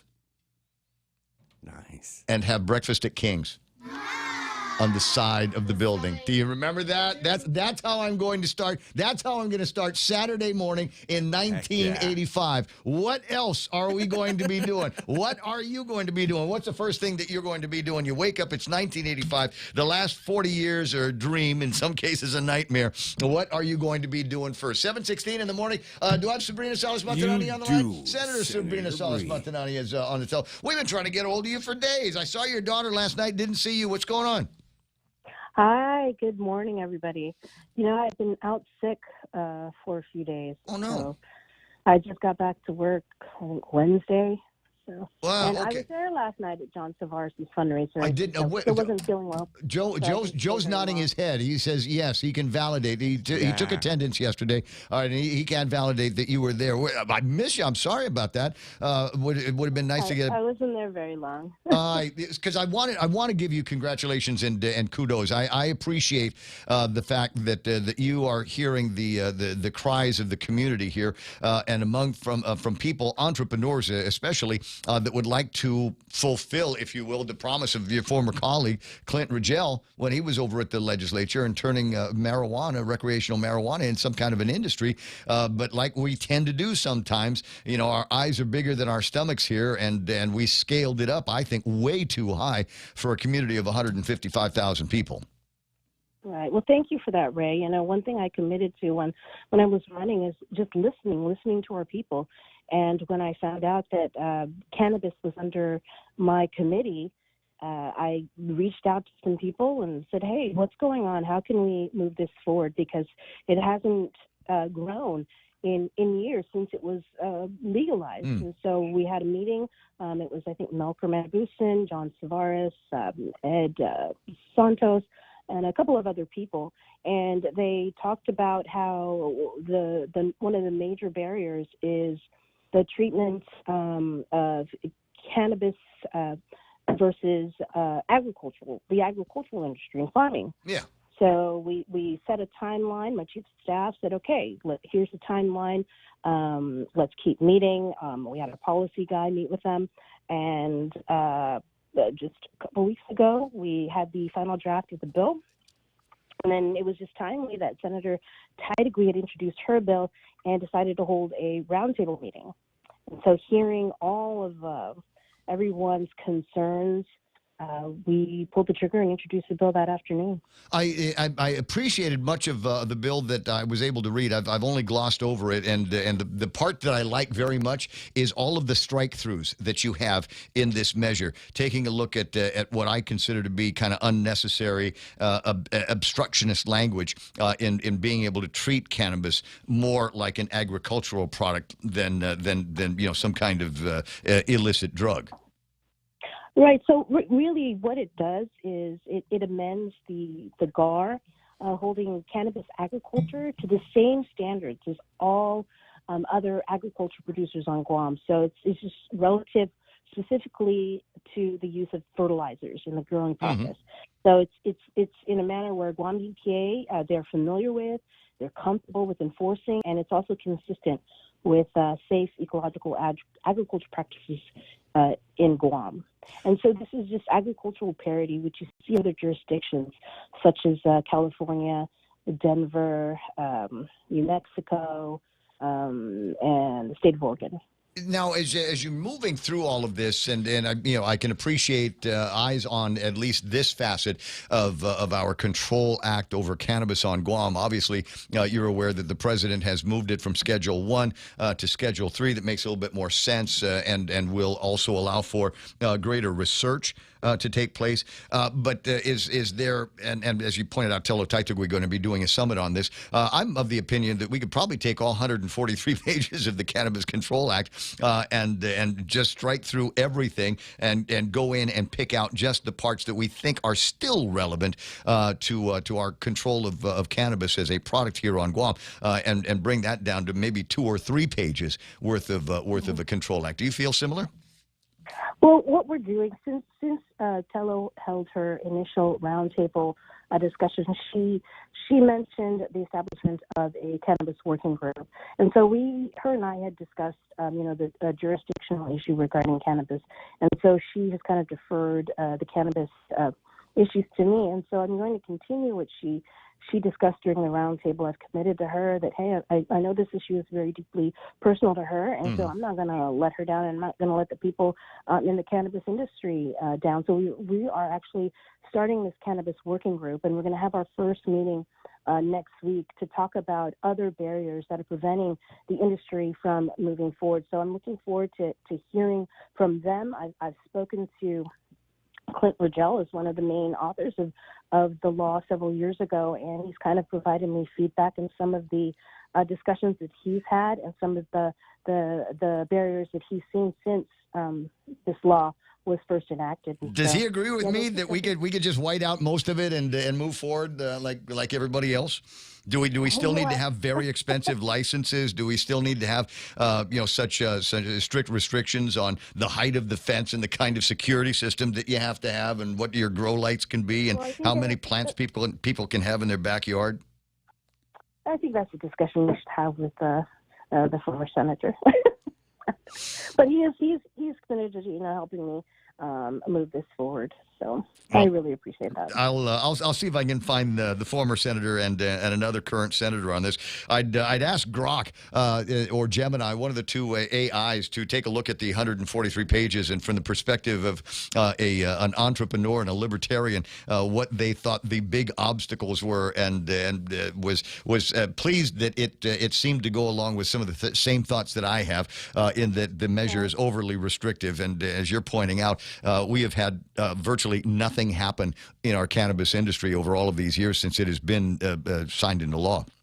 Well, and speaking with some of the farmers, and even like Don Tavares, because he's been very instrumental in getting this legislation crafted, and he said once we get this bill enacted into law, it's really going to jumpstart the industry, because the whole inequity with the treatment of cannabis as a crop versus just a regular agricultural crop, it's just blocked anything from moving forward. There's been no, licenses or cultivation licenses because they're so stringent. It's just not fair. And as a result, so we've got all kinds of folks that might be in a position where they might have a couple of interesting strains with interesting impacts on the consumers. Maybe it's going to make me relax better. Maybe it'll help with my appetite. Maybe it'll help clear my head. All of these things make me more creative, etc. I mean, there's all kinds of things that people will use cannabis for. I'm thinking in terms of what we could do for business office is. And I've always had the dream of the Green Mile, somewhere between District Court and the governor's office. You know, we've got some places there along the beach. Would be wonderful to have, you know, some place where you could go. A little bit of, I refer to it as the Vinyl Cafe, and we'd have some crunchy things in there and some groovy music playing, and people can smoke and get high and relax and enjoy the scenery out there. And there would be 2 or 3 other places, maybe a couple of stores that deal in hemp-derived clothing and other products that we might be able to help generate, kickstart other industries and pop-ups. Well, hopefully. I mean, again, this is just a first step. You know, the GAR, when they adopted language, it was just overly restrictive, and so it just prevented EPA from being able to approve commercial cannabis producers that were attempting to apply for business licensure for this program. So, again, hopefully this will be, you know, a path forward to jumpstarting this industry. What else are you working on? The public hearing is next week on the 23rd. We're going to be sending out the notices today. Gotcha. You working on anything else? Well, today I actually have a public hearing for the confirmation of Dr. Annie Berdalio to the Guam Board of Medical Examiners. Hey, that's my cousin. Vote yes. Never mind. Just vote yes. It's my cousin Annie. Well, we have to have the public hearing. We'll see how it goes. I mean, we received favorable testimony so far, and then a public hearing on Senator Calvo's bill 219, amending the baby Alexia law. So she mentioned that she had been working with Judge Merriman on this for quite a while. So okay. I'm happy to hold that public hearing to see what the community thinks about it. Wait a second. Now, a quick question for you, just office stuff here. Did I see at the Guam Election Commission that your guy Isaiah has picked up a packet? Yeah, to run for senator. He works with you, right? Isaiah Yes, he does work from my office. Yes, he does. Yeah, it's on the Election Commission packet pickup page. It says Isaiah Uggan has picked up a packet to run for senator. Let me see what party. It's just it doesn't say which party he's going to be running in. All right, that's interesting as well. All right, so just FYI, I guess you might be an opening in your office, huh? Well, I mean, he might win. The guy, he's a nice guy. He's a nice guy, might win, and so you can't have a senator working for another senator. Yeah, Isaiah's a great person, and I've known him for years. So whatever he decides, I'm here to support him. But you haven't picked up a packet yet. No, I haven't. Well, she's been sick, and she's busy this week, and then there's a session next week. So you got some time to go and get the paperwork done, unless you're sending me a message. That's another interview. Maybe we can talk next week. All right, fine. Sabrina, it's always a pleasure seeing you. I'm sorry I missed it last night. Hope we get a chance to bump into each other again. All right, take care. Have a great weekend. You know it. 888-825-888-TALK. So naturally, I mentioned I went to Grok and, wanted to see if there was a couple of things in there. Maybe I've got it in this WhatsApp. I got several WhatsApps. I was just distracted by a gorgeous sunrise on the eastern side of the island coming in from Alicia Duenas Sanderson. Another great shot of sunrise over at First Beach. That's groovy. 7:27 in the morning. While I got a chance to take a look at what's going on in the markets. Oh, yeah, it looks like everybody's rebounded. The Dow Jones Industrial Average back around 49,500. It's 49,442, and that means they're up by 292 points. We see NASDAQ picked up 58 points. They're in the green. That's nice. S&P 500 up by 17. That's groovy as well. With the FTSE at 54 points in the green. We see Nikkei unchanged, right around 54,000. Might be a Matsuri or something going on there. Or they're just happy because Brandon and the family are in Japan, so they closed the market in the Nikkei market. Hang Seng Index is down. The Shanghai Index is down likewise, and the DAX picked up 66 points. Big winner in the markets today is the Dow, led up by standby. It's going to refresh now and give me a whole bunch of other names here. The Dow is led up by Amazon.com. I got Amgen, Salesforce International Business Systems, that's IBM, and Sherwin-Williams at the top 5 here. Down around the bottom, Chevron, Apple, Travelers, NVIDIA Corporation, and Cisco Systems. Apple users, are there husband and wife Apple users out there? Just curious, boyfriend, girlfriend, Apple users. I saw this on the internet, and I thought I'd share it with you, just because I thought it was kind of keen and kind of low key commitment stuff. So couples aren't exchanging rings. What they're doing is, the little SIM slot. Yeah, so you take your SIM slot out of your phone. Because like my iPhone is I don't know, it's like silver-ish, right? And so if I was dating somebody that had an iPhone and it was like red, then I'd take out her SIM thing and put it on mine, and there'd be a little piece of red. I know. So with this SIM ID wed, like that, yeah, like that. I should have taken the picture. I'll share that. All right. Some of the other while I'm thinking about it, is Apple, Travelers, NVIDIA, Cisco Systems, etc. On the numbers here, oil at 59.23. Yesterday, oil was at 62.15. I like it when it goes red. So off by about 250 or something like that. So oil moving backwards, perfectly timed with a statement that is out there from John Benavente from the Guam Power Authority. Says we can look forward to possibly another reduction in the LEAC in August of this year. So that's good news. Gold off by about $18, closing at $4,617 for an ounce of gold. You buying silver, $92.155, so up 77 cents from the last time anybody looked. If you're doing some traveling like Landon and Brandon enjoying 158.4 yen against the dollar right now, flat from where it was yesterday. Philippine peso about the same, 59.50 or so for a peso against the dollar. I got South Korean won at 14.68, and Bitcoin keeps moving around 97,000, about 200 yesterday when I got to work, and the Bitcoin number from Real Joe right now 95,388. All right, so off by a couple of $1,000 here in trade. It was we thought it was going to start teasing again, $100,000, maybe zooming up past that, but maybe not is the case. Keep your eye on that over the weekend. 7:31 in the morning, and that's all the time we've got for all of that stuff. Now would be a good time to bring in news with Donna D. All right, groovy, let's do that.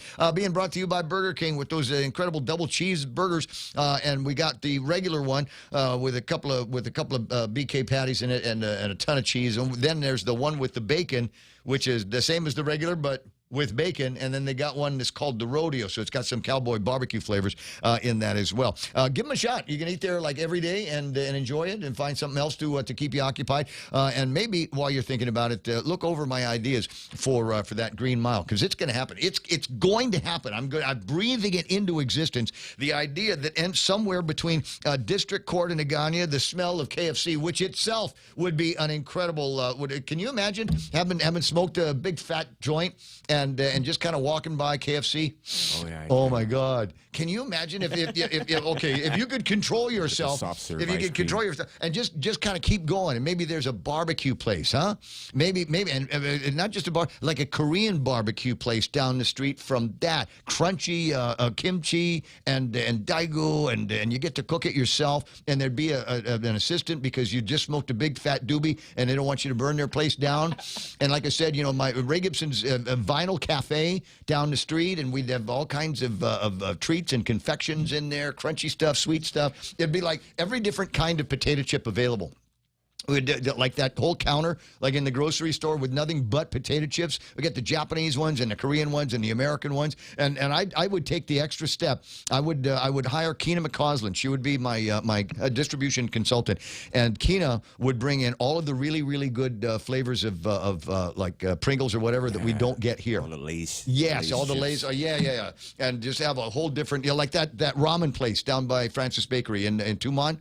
Exactly like that. In fact, I'd do a ramen place, just the whole thing, and all of the doors would open. There would be no back walls. It would be like doors that would open up to the outside. Wow. Yeah. So you could just sit out there on these pillows and just watch the breeze.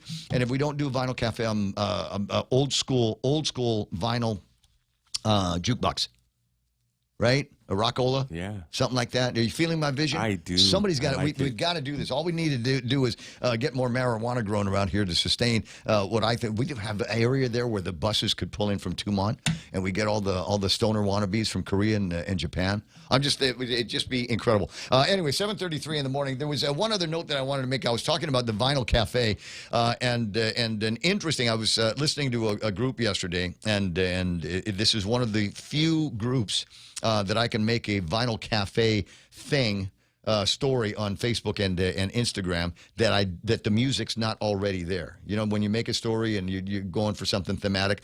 Anyway, so the group is The Lover Speaks, and it's the original version, not the Annie Lennox version of No More I Love Yous. Right?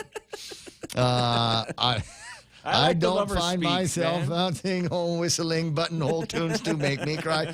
But anyway, cool song, but it's not available in any of the drop downs. It's not available on Spotify. So in that vinyl cafe, I'm actually playing the actual record and recording the video in real time through my Bose speakers over at the house. And so that's the story behind that particular one. And I don't know whatever happened to that band. They were working with the guy from Dave, what's his name, from Eurythmics. Yeah, and then they just kind of up and disappeared. Anyway, 7:34, Ray Gibson Show until it's not going to be anymore. Did we already do the news? No. We'll get there. Okay, did I do the Half a Day Real Deep? Did I do that? Was No. Jody and Saran and Libby and Auntie Loli? There you Okay, go. Peak is best for the last 4 years, which is about how long they've been in business, and shooting for it again in 2025. Got questions? Put them in email form and send them to halfadayrealty@gmail.com. Quick, stop me before I riff again. Donna, what's going on? What's the big stories? Where's my news? A report of a missing patient at GMH was a false alarm. Police were called to the hospital Sunday for a stabbing victim who was believed to have fled. Officers found the patient was still inside and receiving medical care. Hospital management says the confusion was caused by a communication error during a busy shift in the emergency room. GMH maintains that patient safety was never at risk and is now working to improve coordination between staff and security. Meanwhile, GPA General Manager John Beneventi says the LEAC fuel charge may drop in August. Beneventi credits the high efficiency of the new Ukudu power plant for the potential savings. The utility expects to slash fuel imports by over 900,000 barrels annually. While not a formal guarantee, the increased efficiency aims to provide more stable and lower costs for ratepayers. And a federal emergency housing program is ending in March, affecting 69 local families. Gora says the program ran out of money because of a lack of federal funding. Officials are sending out termination notices this month. Gora is encouraging those currently in the program to apply for public housing to avoid becoming homeless again. And those are your local headlines. Back to Ray. Okay, thanks so much. 7:36 in the morning, and one of the listeners says you talked about silver quarters. I just got one. A silver quarter in change from the store. Nice. Yeah. Circulated. It's very, very circulated. Very circulated Wash quarter. your hands, sir. It's a Liberty quarter from back in the day. Is it Standing Liberty? Is that what they're called? Yeah, I think it is. And this one here is from 1926. I don't know to what degree it's certainly got bullion value. Number one, but I don't know that it. There's one, when they first came out with this, Liberty was bare-breasted.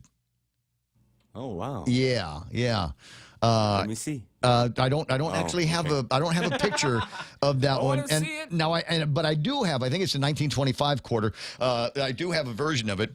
But you can barely make out the susu part. Oh, You yeah. just kind of have to use your Fornally. imagination. And then there's so many complaints about that from the purists and Puritans back in those days. That Mint finally said, okay, we'll change it, and then they went to one that was a little bit more covered up, a little bit more sanitized, and so that's why we've got a couple of different versions of this particular coin. But good on you. My first instinct is that a coin collector got robbed.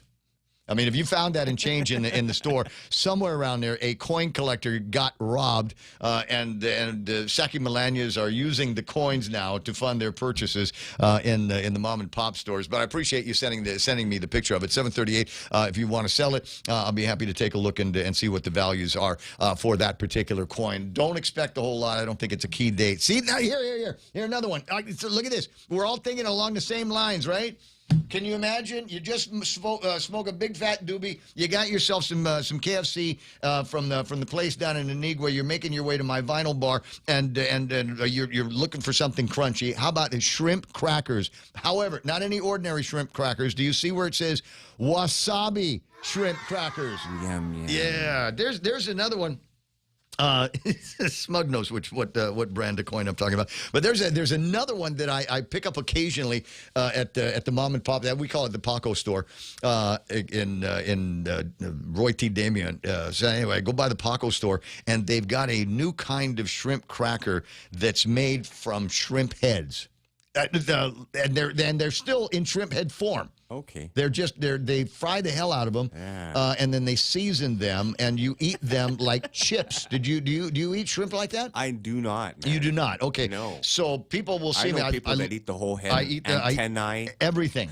All of it. It's if you crunch it up, if you cook it up, it's like eating a toenail, except better. 7:39 on the Ray Gibson Show. There's more nonsense like that on the way, including if he's all done with his workout, Senator Jesse Anderson Lahan.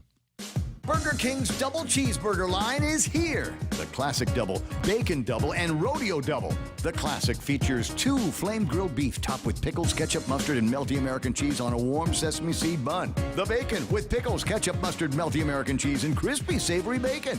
And the rodeo filled with the melty American cheese, tangy barbecue sauce, and onion rings. Making a meal with cheesy tots and a refreshing Coca-Cola. BK's new double cheeseburgers. Available for a limited time only at BK. You rule. Join us tomorrow at our second annual Health and Wellness Expo at the Micronesia Mall Center Court from 10 a.m. until 3 p.m. Enjoy a fun-filled, family-friendly event filled with fitness and wellness vendors and live entertainment. Plus, don't miss out on lots of raffle prizes and giveaways from our vendors. Whether you're looking to learn, connect, or just enjoy a great day out, there's something for everyone. That's the 2026 Health and Wellness Expo tomorrow at Micronesia Mall Center Court. Come on down. We'll see you there.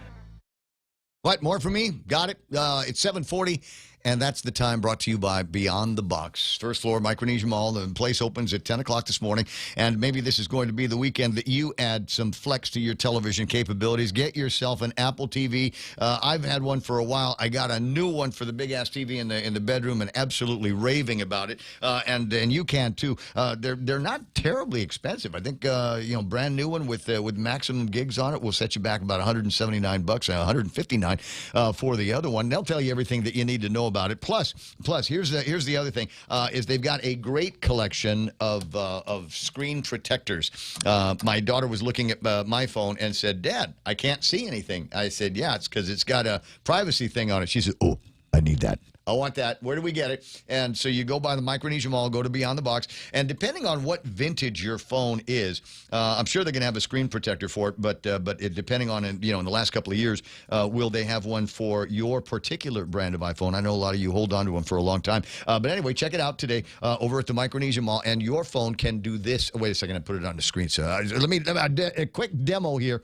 This is what my screen looks like. Can you see it? No, it's a reflection. It's that good. It's the privacy screen is that good. Try it out today at Beyond the Box in the Micronesia Mall. I'm sorry, I'm so amused to be here today. Conversations that we were having yesterday with Senator Jesse Anderson Lahan that we will bring to you on the radio here in just a little bit. In the meantime, quick look at what's happening on your roadways. Not a whole lot by way of schools. Some of the schools have got parent-teacher conferences, etc. But yet still, there's traffic backed up at Ipao. For why? No reason, just is.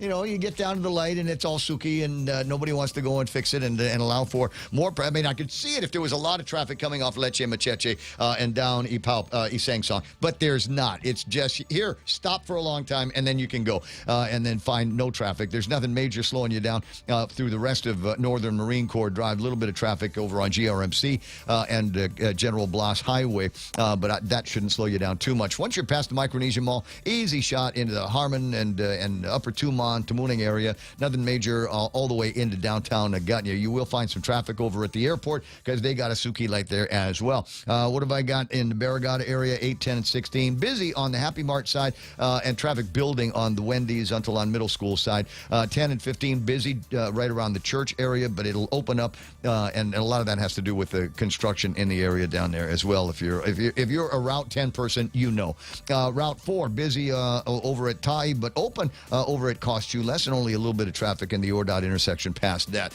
Into town, looking pretty good. Downtown and getting you all the way to Big Navy and Sumai is absolutely sweet. 7:43, Ray Gibson Show, Point. Be right back. Warning, trying Cold Stone's Acai Deluxe and strawberry or blueberry banana smoothies may cause obsession. The Acai Deluxe bowl is packed with strawberries, blueberries, banana, pineapple, coconut, granola, and a drizzle of honey. The smoothies are loaded with fruit and are a refreshing way to start the new year. Side effects may include satisfaction, happiness, and joy. You deserve a feel-good treat. Proceed with snacking the healthy way only at Cold Stone Creamery. For all your real estate needs, call the professionals at Hoffaday Realty. Jody, Saran, Libby, and Lolita, and they'll take care of you on every step of the real estate process. No worries. Just contact Hoffaday Realty at 588-4232 or 588-HOFFA or email them at hoffadayrealty@gmail.com. They're at 426 Chell in San Antonio, Suite 204 in Tamuning. Open Monday through Friday, 10 to 4. Hoffaday Realty for all your real estate needs. Just thinking out loud, I wonder how many people are looking for standing Liberty boobs.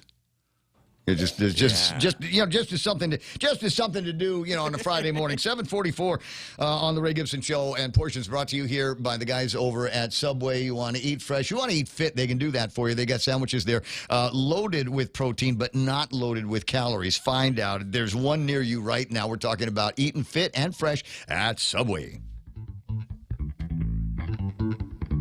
The Coconut Wireless is back. The Ray Gibson Show. Call now, 888-TALK. That's 888-8255.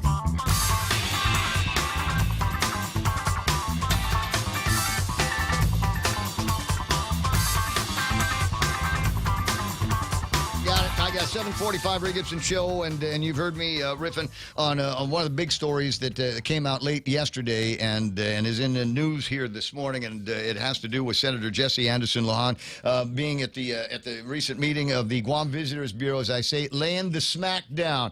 And here he is, the big hootie mac of the legislature, Senator Jesse Anderson Lohan. Buenos Zen Hoffaday. What led to the conclusions that you have made and about the need now for what sounds like top-down reorganization of the Guam Visitors Bureau? Good morning. Hey, happy Friday, Ray, Real Joe, and Donna D, and also happy Martin Luther King weekend, actually, Monday. So you're taking the day off? Is that what you're saying? No. It's a holiday. I'm not taking it off. No, I mean every day is a work day, Ray. Well, we will be here working at least until 10 o'clock on Monday morning. Likewise, but yeah. So if you've got access to enjoy the holiday, then by all means go ahead and do it. 7:46 in the morning. I go back to my question. What led you to the conclusion that the GVB needs overhaul? Well, Ray, I attend all my board meetings. Basically, it's not myself, my chief of staff on the staff will attend, and so I was in attendance yesterday, and they asked me to speak, and so yesterday, of course, in the Chamber of Commerce forum at the Dusit, I was there, and there was and I'm glad that we're having frank conversation and blunt conversations about our state of the economy and state of tourism. And so that being said, Mr. George Chu was pretty blunt in his delivery at the forum, and likewise Mr. Un was pretty blunt on where we're at. And so having real conversations and real life stories of what's going on in tourism. So, again, it's not unusual for me to attend my board meeting, so I attended it, and the Chairman Chu, asked me to speak, and I said, "Oh, do you really want me to speak?" Because I'm going to be as blunt. Yeah, I'm going to be as blunt as you were this morning as well in the forum. So I told him, I said, "Okay, really want to speak? I'll tell you where we're at." It's disappointing. We make promises to the people, and my conversation yesterday was based on oversights that we're having. We're having continuous oversights, and that's again, when we got on board, the Republican majority said we're going to be having oversights with our prospective performance-based budgeting. Chris Duane said so. Absolutely, and this is part of performance-based. I mean, the most of the agencies I have are autonomous, so we don't really control their budget, but we do subsidize at times. And of course, the $10 million that we gave for GVB, this is a subsidy, of course, from the general fund for GVB. So performance-based, and that's what I'm telling them. I said, and when we did that and fought hard for that, I was able to convince my colleagues based on a gamble and the promise that they would deliver. They're going to come close to $1 million this year, if not $1 million this year. And and I said, okay, well, we're going to hold you to it. A lot of criticism for that subsidy. I don't know that anybody came out unscratched. Sure, absolutely. But that's what I'm saying. I said so. But we're going to hold you accountable to deliver on the goods because this is a gamble, and so we're going to hold you to that. And so we look at what's happening. Drive down to Tuma, and not just Tuma. We have businesses closing, and the bigger names are the ones that are getting the notoriety in regards to closures. But the smaller ones, I mean, we're seeing almost on a weekly basis a small shop will close here, and maybe they're not that well known. They don't do as much advertising, but they're closing down. So we're seeing a lot more of that. And so that being said, we can't keep pushing, and in oversights. I'm listening to what is being delivered. And I said, we set this goal line, but we keep pushing it back, and we have to come to reality. We know what the yen is like. We know what the won is like. We know that the Japanese are selling off the municipal bonds as well. Money is leaking out of Japan. That's not really staying at home. They're investing in North America and of course in the UK. Until that leakage of their cash is prevented and stays at home, we have no control of that. We have no control of that. So that being said, we're fielding on a daily basis calls and complaints about what is happening down in Tuma, what is not happening. I mean, the great thing that the Sunday night market is a great thing, and people love it and all that. But also, there are some negatives about that. The existing businesses, quite a few of them are calling and says it's really hurting us. It's really hurting us. And when they're saying that it's really hurting us because we're not having any traffic, they're relying on cars to come in to park, and they can't park, And when they're saying that, they said, this is going to, how much longer is this going to exist? Because they're going to force us to close. Oh. And so that's what I'm saying. And when I walked in yesterday, I was a little late because I was coming from a meeting. When I walked in yesterday, Senator Brown, of course, that sits on the GV board, I just walked in her comment when she was saying, maybe we ought to look at shifting, the night market down this way a little more and all that. I walked right into that, and actually it was perfect because we have to do something. We're not saying discontinue it. We have to do something because when you're getting complaints from these legacy businesses that have been there and saying it's really hurting our business, what is that telling you? When somebody says it's hurting our business, it might move us to closure. How soon will that closure be? We cannot see any more businesses close, right? That is causing jobs and all that. And then what is not being said at this point? We know that duty free is out of here, in March, okay? What is not being talked about is Lotte up at the airport. What's happening up at Lotte, Ray? You know that lawsuit between duty free and Lotte that lasted over 10 years. That Lotte paid for? Absolutely, yes. Okay, yep. So here's the thing. The settlement agreement they had was that they're not going to renew the contract. The contract at Lotte at the airport is not going to be renewed. Airport folks cannot talk to them about renewal and all that. And that contract, because on 37th Guam Legislature, Joe West and Augustine and myself, we extended that contract 3 years. Well, that 3-year contract is expiring here in June of this year. Mm-hmm. The Lotte the company had already told Lotte here in Guam, start an exit plan, put together an exit plan. What does that mean? If they can't negotiate, they're not permitted to negotiate, talk to anybody, what's going to happen? They're going to be out of here. If you can't negotiate for a new contract, they're out of here in June. That airport is going to be empty. We can't have that happen. There's going to be an RFP that's probably going to go out. Mm-hmm. Great. An RFP for the airport right now, in times where it's really good, the highest bidder gets it. You're lucky if you're going to get a buyer or even a bidder for this. Duty Free has pulled out of Guam. They pulled out of Waikiki and also in the airport in Hawaii, pulled out in New York, back in Hong Kong. They pulled out. They're done. They're out of here. They're out of these places. If Lotte is out of here, that airport is going to be empty. That's jobs again. That's more jobs. And the trickle-down effect from those jobs, because it's not just when duty-free closes down, these big companies close down, it's a trickle-down effect. The trucking company that helps them, these other companies that exist because they service that company, there's a trickle-down effect in that. And we can't continue to bury our heads in the sand and say, hey, look, it's, it will happen. It will happen. The numbers are showing. No, the numbers not showing. It's not showing. It's not being delivered. We keep pushing this goalpost down the line. No. So something has to change. So I told him, look, it's not for me to change management over there. So something has to change. Either management changes or the way the board is structured has to be changed. And I know board members have been fighting for that, fighting over that for a long time. It's a big bone of contention between Carl Gutierrez and the board that he had over at GVB back in the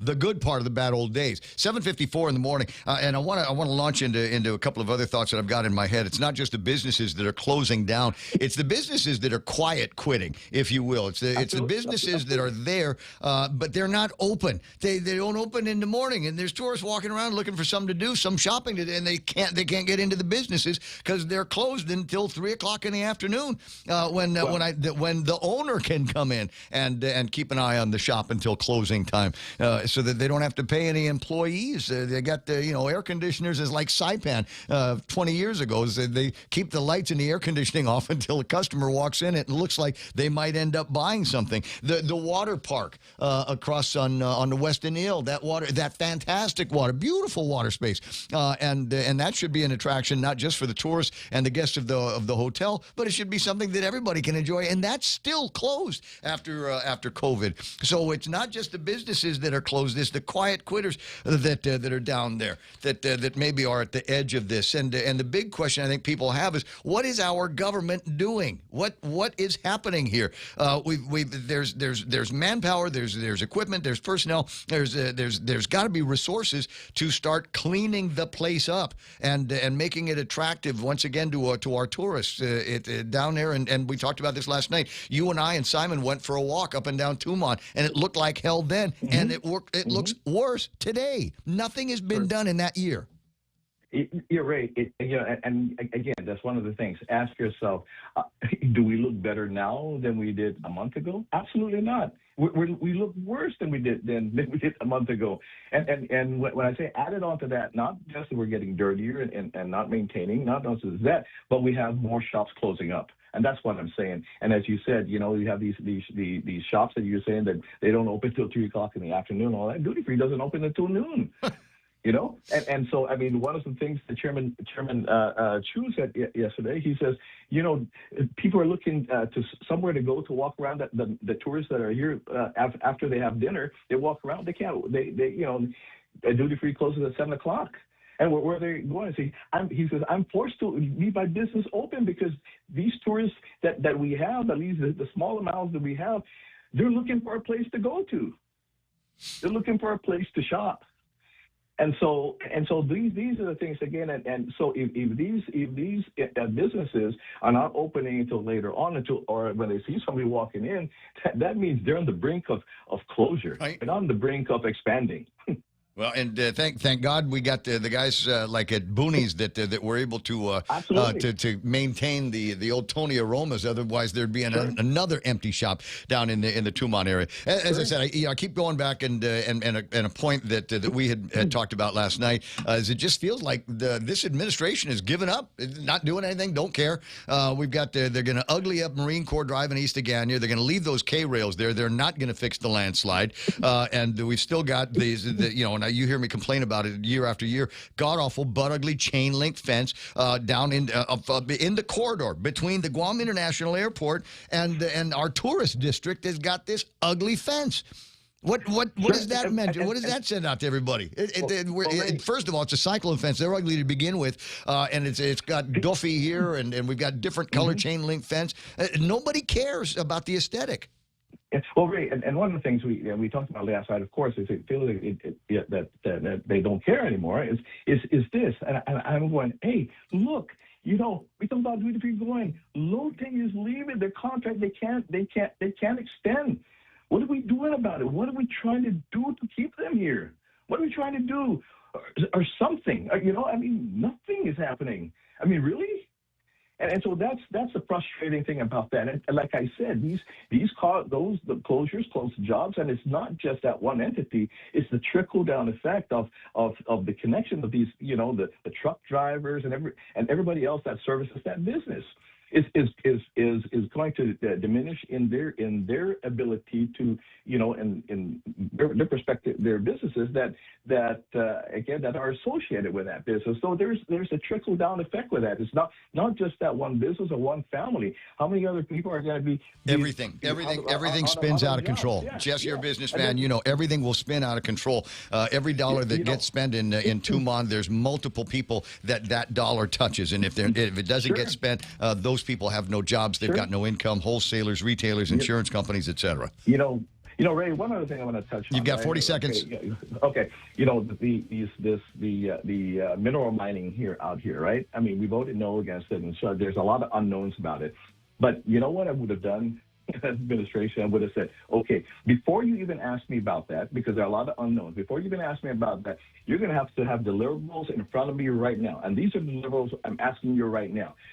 Waive us from the Cabotage, waive us from the Jones Act, give us SSI, give us a Philippine visa waiver before we even start discussing anything about They it. missed the opportunity for leverage because we were too busy trying to get in front of it, and as we will from time to time. I got to break away. It's time for Fox News. Jess, I'll talk to you soon. Here it is.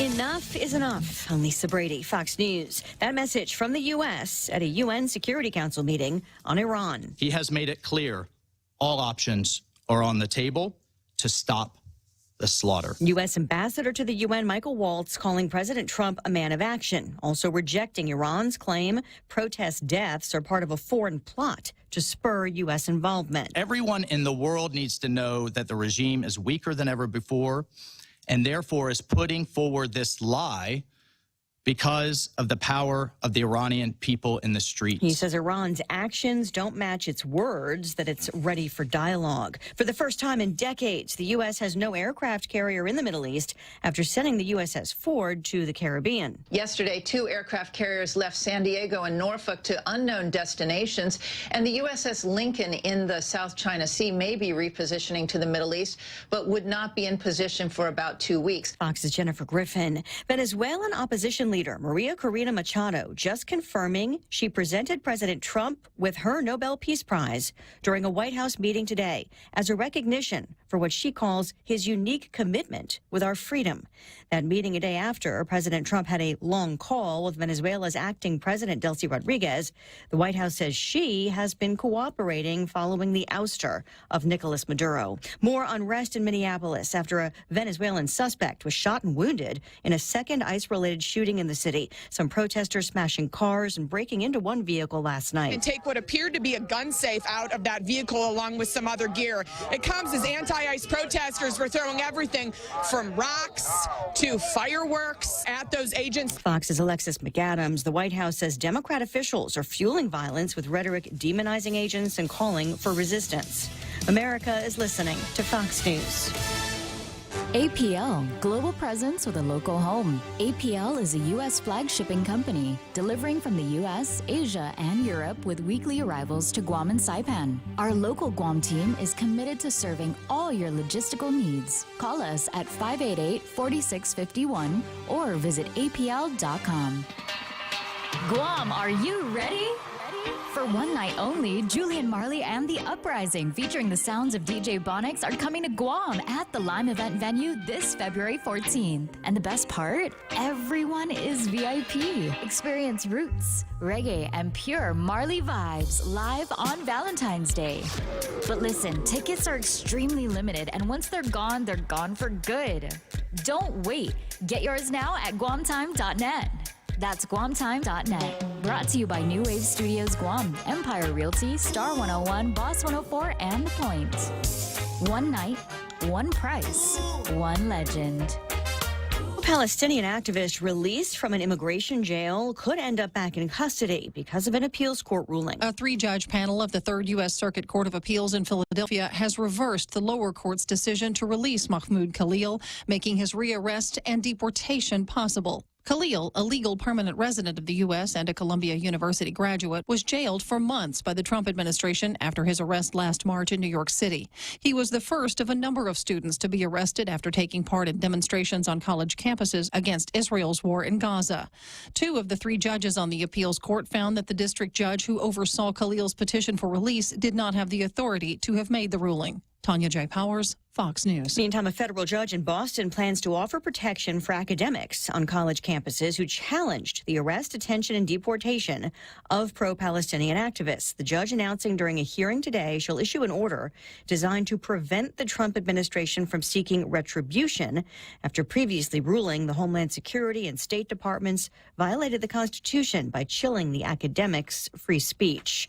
The federal government offering an option for flying without a U.S. real ID. If you don't have a real ID or acceptable form such as a passport, don't worry. There will soon be a new way to get through TSA airport security, but it will cost you. The agency says starting February 1st, all travelers without the proper IDs can pay a $45 fee online through the TSA Confirm ID program. All travelers using this option will still be subject to additional screening measures, but that's better than showing up without any of the approved IDs or having paid the fee. Those people will face even more delays. Fox's Carmen Roberts. The website for the fee option is tsa.gov/confirm ID. Stocks finish higher but shy of any new records. Elisa Brady, Fox News. Kim Anderson from Security Title here. If you are like me, the new year brings an irresistible urge to clean house and make a fresh start. As we head into 2026, it may be a good time to check the status of your family property. Have there been any changes, such as a marriage or divorce? Has a family member passed? Or do you have an estate plan in place? Taking a little time now can help prevent bigger issues down the road and give you peace of mind for the year ahead. From all of us at Security Title, Happy New Year. Level up your fitness routine with Subway's new Fresh Fit collection, built to fuel your day with better-for-you subs. Each new Fresh Fit sub is packed with protein, stacked with a full serving of veggies, all under 500 calories. Give in to the guilt-free pleasures of the new Fresh Fit subs only at Subway. Eat fresh, feel good. Tooth decay is the most non-communicable disease in the world, and it's preventable. February is National Children's Dental Health Month. The Guam Dental Society is holding a free dental health fair for children of all ages at the Micronesia Mall Center Court, Sunday, February 15th from 10 a.m. till 2 p.m. It's to help bring community awareness, especially to parents, the importance of good oral hygiene and regular dental checkups. Come and meet the dentists and various dental clinics in our community. Learn and enjoy face paintings, balloon art, raffles, and so much more at the GDS Dental Health Fair. News this hour is brought to you by Family Finance. Today it's 8:06. I'm Donna DeJesus with a look at your local news on The Point. A former Office of Civil Defense planner is fighting charges that he falsified overtime records.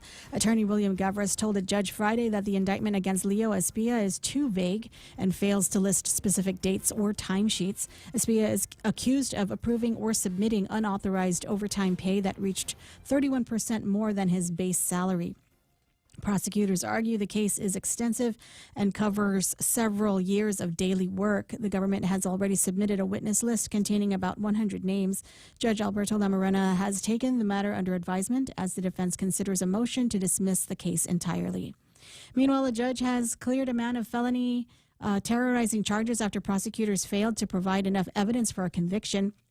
Noah Cepeda was on trial this week for threatening a former acquaintance with a handgun. The victim refused to testify and invoked his right against self-incrimination. Defense attorney Tyler Scott says surveillance video only showed Cepeda walking around for 60 seconds and adjusting his waistband.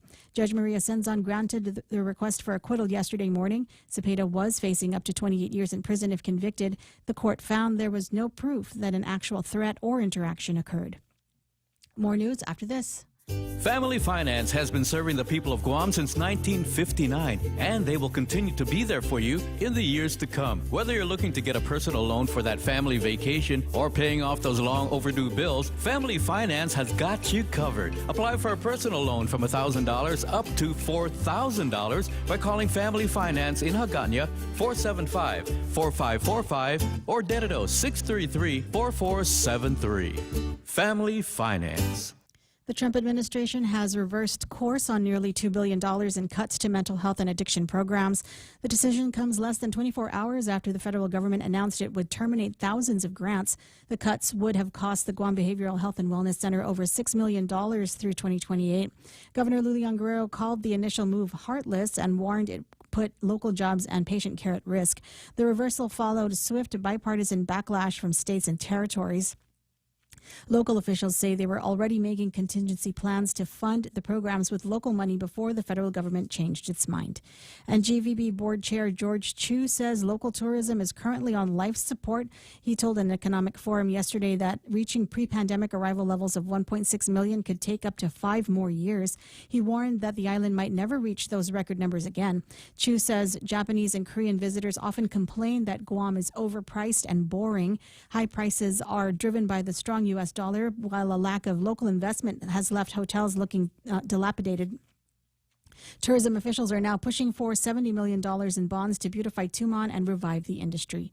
And those are your top stories. Back to Ray with weather. All right, got it. 9 after 8 o'clock in the morning, and for balance, I did get comments from Regine Bisco-Lee, current boss over at the Guam Visitors Bureau, with the statement that she had made based on those remarks. GVB is focused on driving arrivals, and we are guided by hard data that shows clear and sustained growth since July of 2025. That progress reflects disciplined execution and strategic direction. Our vision and impact also extends beyond visitor numbers. We are dedicated to supporting the more than 14,400 residents who work in our industry and improving the quality of life of our entire community. And attached to that are some slides and a PDF that shows the arrivals. First 3 or 4 slides give a good update on how we've been doing. Some really good momentum. In fact, in December, we were 7.7% over our optimistic projections that we shared with the legislature earlier this year. So the butts are in chairs. Not obviously the same numbers as we saw back in 2019 before they elected to shut down the entire planet. But having said that, and I've always been of the opinion that we shouldn't look at 2019 anymore. It's like, you know, holding on to pictures of an X. Just never mind. Let it go. It's all over. There's a new normal now, as Mel Mendiola said, and we're going to have to get used to whatever it is that we've got. And I am alongside longstanding folks that say we've got to get back to some of the basics. Online on the Facebook side, there's an interesting set of photographs that are based on news articles that came out 55, 56, 57 years ago when they first started the hospitality industry, when all of a sudden the airplanes were coming out of Japan filled with Japanese tourists. And there was nothing like a hotel industry here. There was a place called the Sleepy Lagoon down over by Jimmy D's. That was someplace where you could go. It was a Cliff Hotel up in Agana Heights, not too far away from where Real Joe lives. Yeah, red carpet restaurant in there, and they just started hinting at the idea that we were going to build Tumon, and all of a sudden, wow, I got the Hilton over here, and the old Okura Hotel over there, and Fujita, and the Daiichi, and the Tokyo Hotel, and it all blossomed from there, and maybe we just got a little bit too high tech in our approach, but definitely not cleaning things up. People talking to Smug online. He says, I have no idea why tourists walk to the airport, but there they are, pulling suitcases, struggling to get there while risking their life walking along the side of the road. It's embarrassing. I'm wondering now, of all of the different airports that we've got scattered all over the place, are there any places where they don't have sidewalks that lead you from a main road up to where we park the airport? Is there any place that you can think of where you've been where there's no actual sidewalk from the road? No, there's we got sidewalks there. But I mean, generally, people drive when they get to the arrivals in the places, so I get it. But I'm sure occasionally they need a sidewalk to get from the parking lot to the airport or whatever. And just how is it possible that after all of these years and all of the construction that has taken place along there, Home Depot, Donkey, etc., that we'd never bothered putting sidewalks on these roads? There's certainly enough room for it. I don't know why it hasn't been done yet. But again, it's one of those things, maybe. Was that a promise that the Tenorio Leon Guerrero administration made 8 years ago? Did they say? Did they say we're going to put a sidewalk and lights on the Route 10 Alpha so that people can run and walk and go from Home Depot to the airport, from Donkey Village that we're one day building? That's a crime, Ray. Don't ever walk there. Never walk. Don't. No pedestrians Straight to allowed. jail. 8:13 Ray Gibson Show. Who's on the phone? Dr. Akimoto. Vince Akimoto. Yes. Okay, and he's in a great mood. Well, you know, it's a Friday. Okay. It's a Friday. We got to be like positive on a Friday. I'm positive this is the worst administration we've ever had. Dr. Vince Akimoto, buenas noches. How you doing there? I'm feeling like you. I mean, unfortunately, this may be the worst administration we've ever had, and you complaining about being embarrassed that the tourists are walking along the side of the road where there's no sidewalks right in front of our airport, where clearly tourists have been doing that now for over the past year. And there have been multiple calls by very many really well-spoken, very rational people for there to be a fix. And yet this governor has refused to even acknowledge that conversation, much less fix the problem. And I guess I'm just, I'm more than frustrated. I'm furious that this governor and her administration feel like the things that Ray Gibson has to say, or Joe Blow, and anybody in this community who cares, she does appear to think that you have no say, and it doesn't make me feel good on a Friday, and I guess there's nothing funny to say about it. But maybe we can shine a light of optimism, right, and maybe be a little bit more. You want upbeat? You want optimism? Okay, so the next primary election is 197 days from now. Yeah, even more than that, people have the opportunity to get together with folks who want to get things done rather than just stick their head in the sand and waste government money on who knows what. But last night, I saw you there, and I saw a lot of really smart people there at an event which is, I think, meant to make this election mean something. And so all over the island, people are getting the opportunity to participate in the political process, which is our right as citizens of this country and this island to change the direction of where we're going. And whether you're Republican or Democrat, and I saw both parties well represented there in an event celebrating the candidacy of John Tavares, the energy in that room over in Applebee's, it was the whole building, was incredible. We can solve problems with people like that. We can make a difference. We can make the island cleaner. We can make the island better.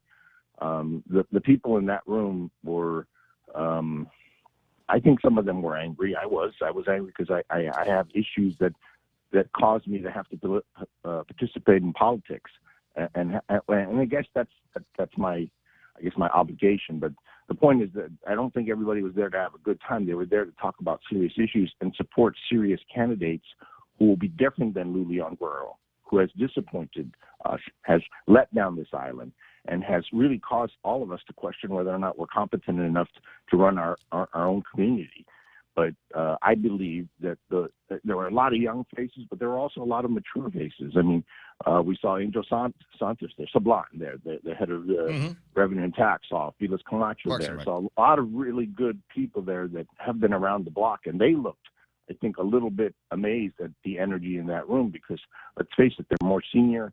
They've been involved in politics for a long time. This was not politics as usual, as far as I could tell, because Patrick Palomo was singing, in the corner there. I've never seen Patrick Palomo singing, but he was doing like rhythm and blues stuff. I guess you've seen him sing before, but to me, I mean, he's my uncle, but usually he's just quietly playing this piano, in an amazing way. But a lot of things are changing in politics on Guam, and I think it requires the participation of all your listeners, all the people that care about the island.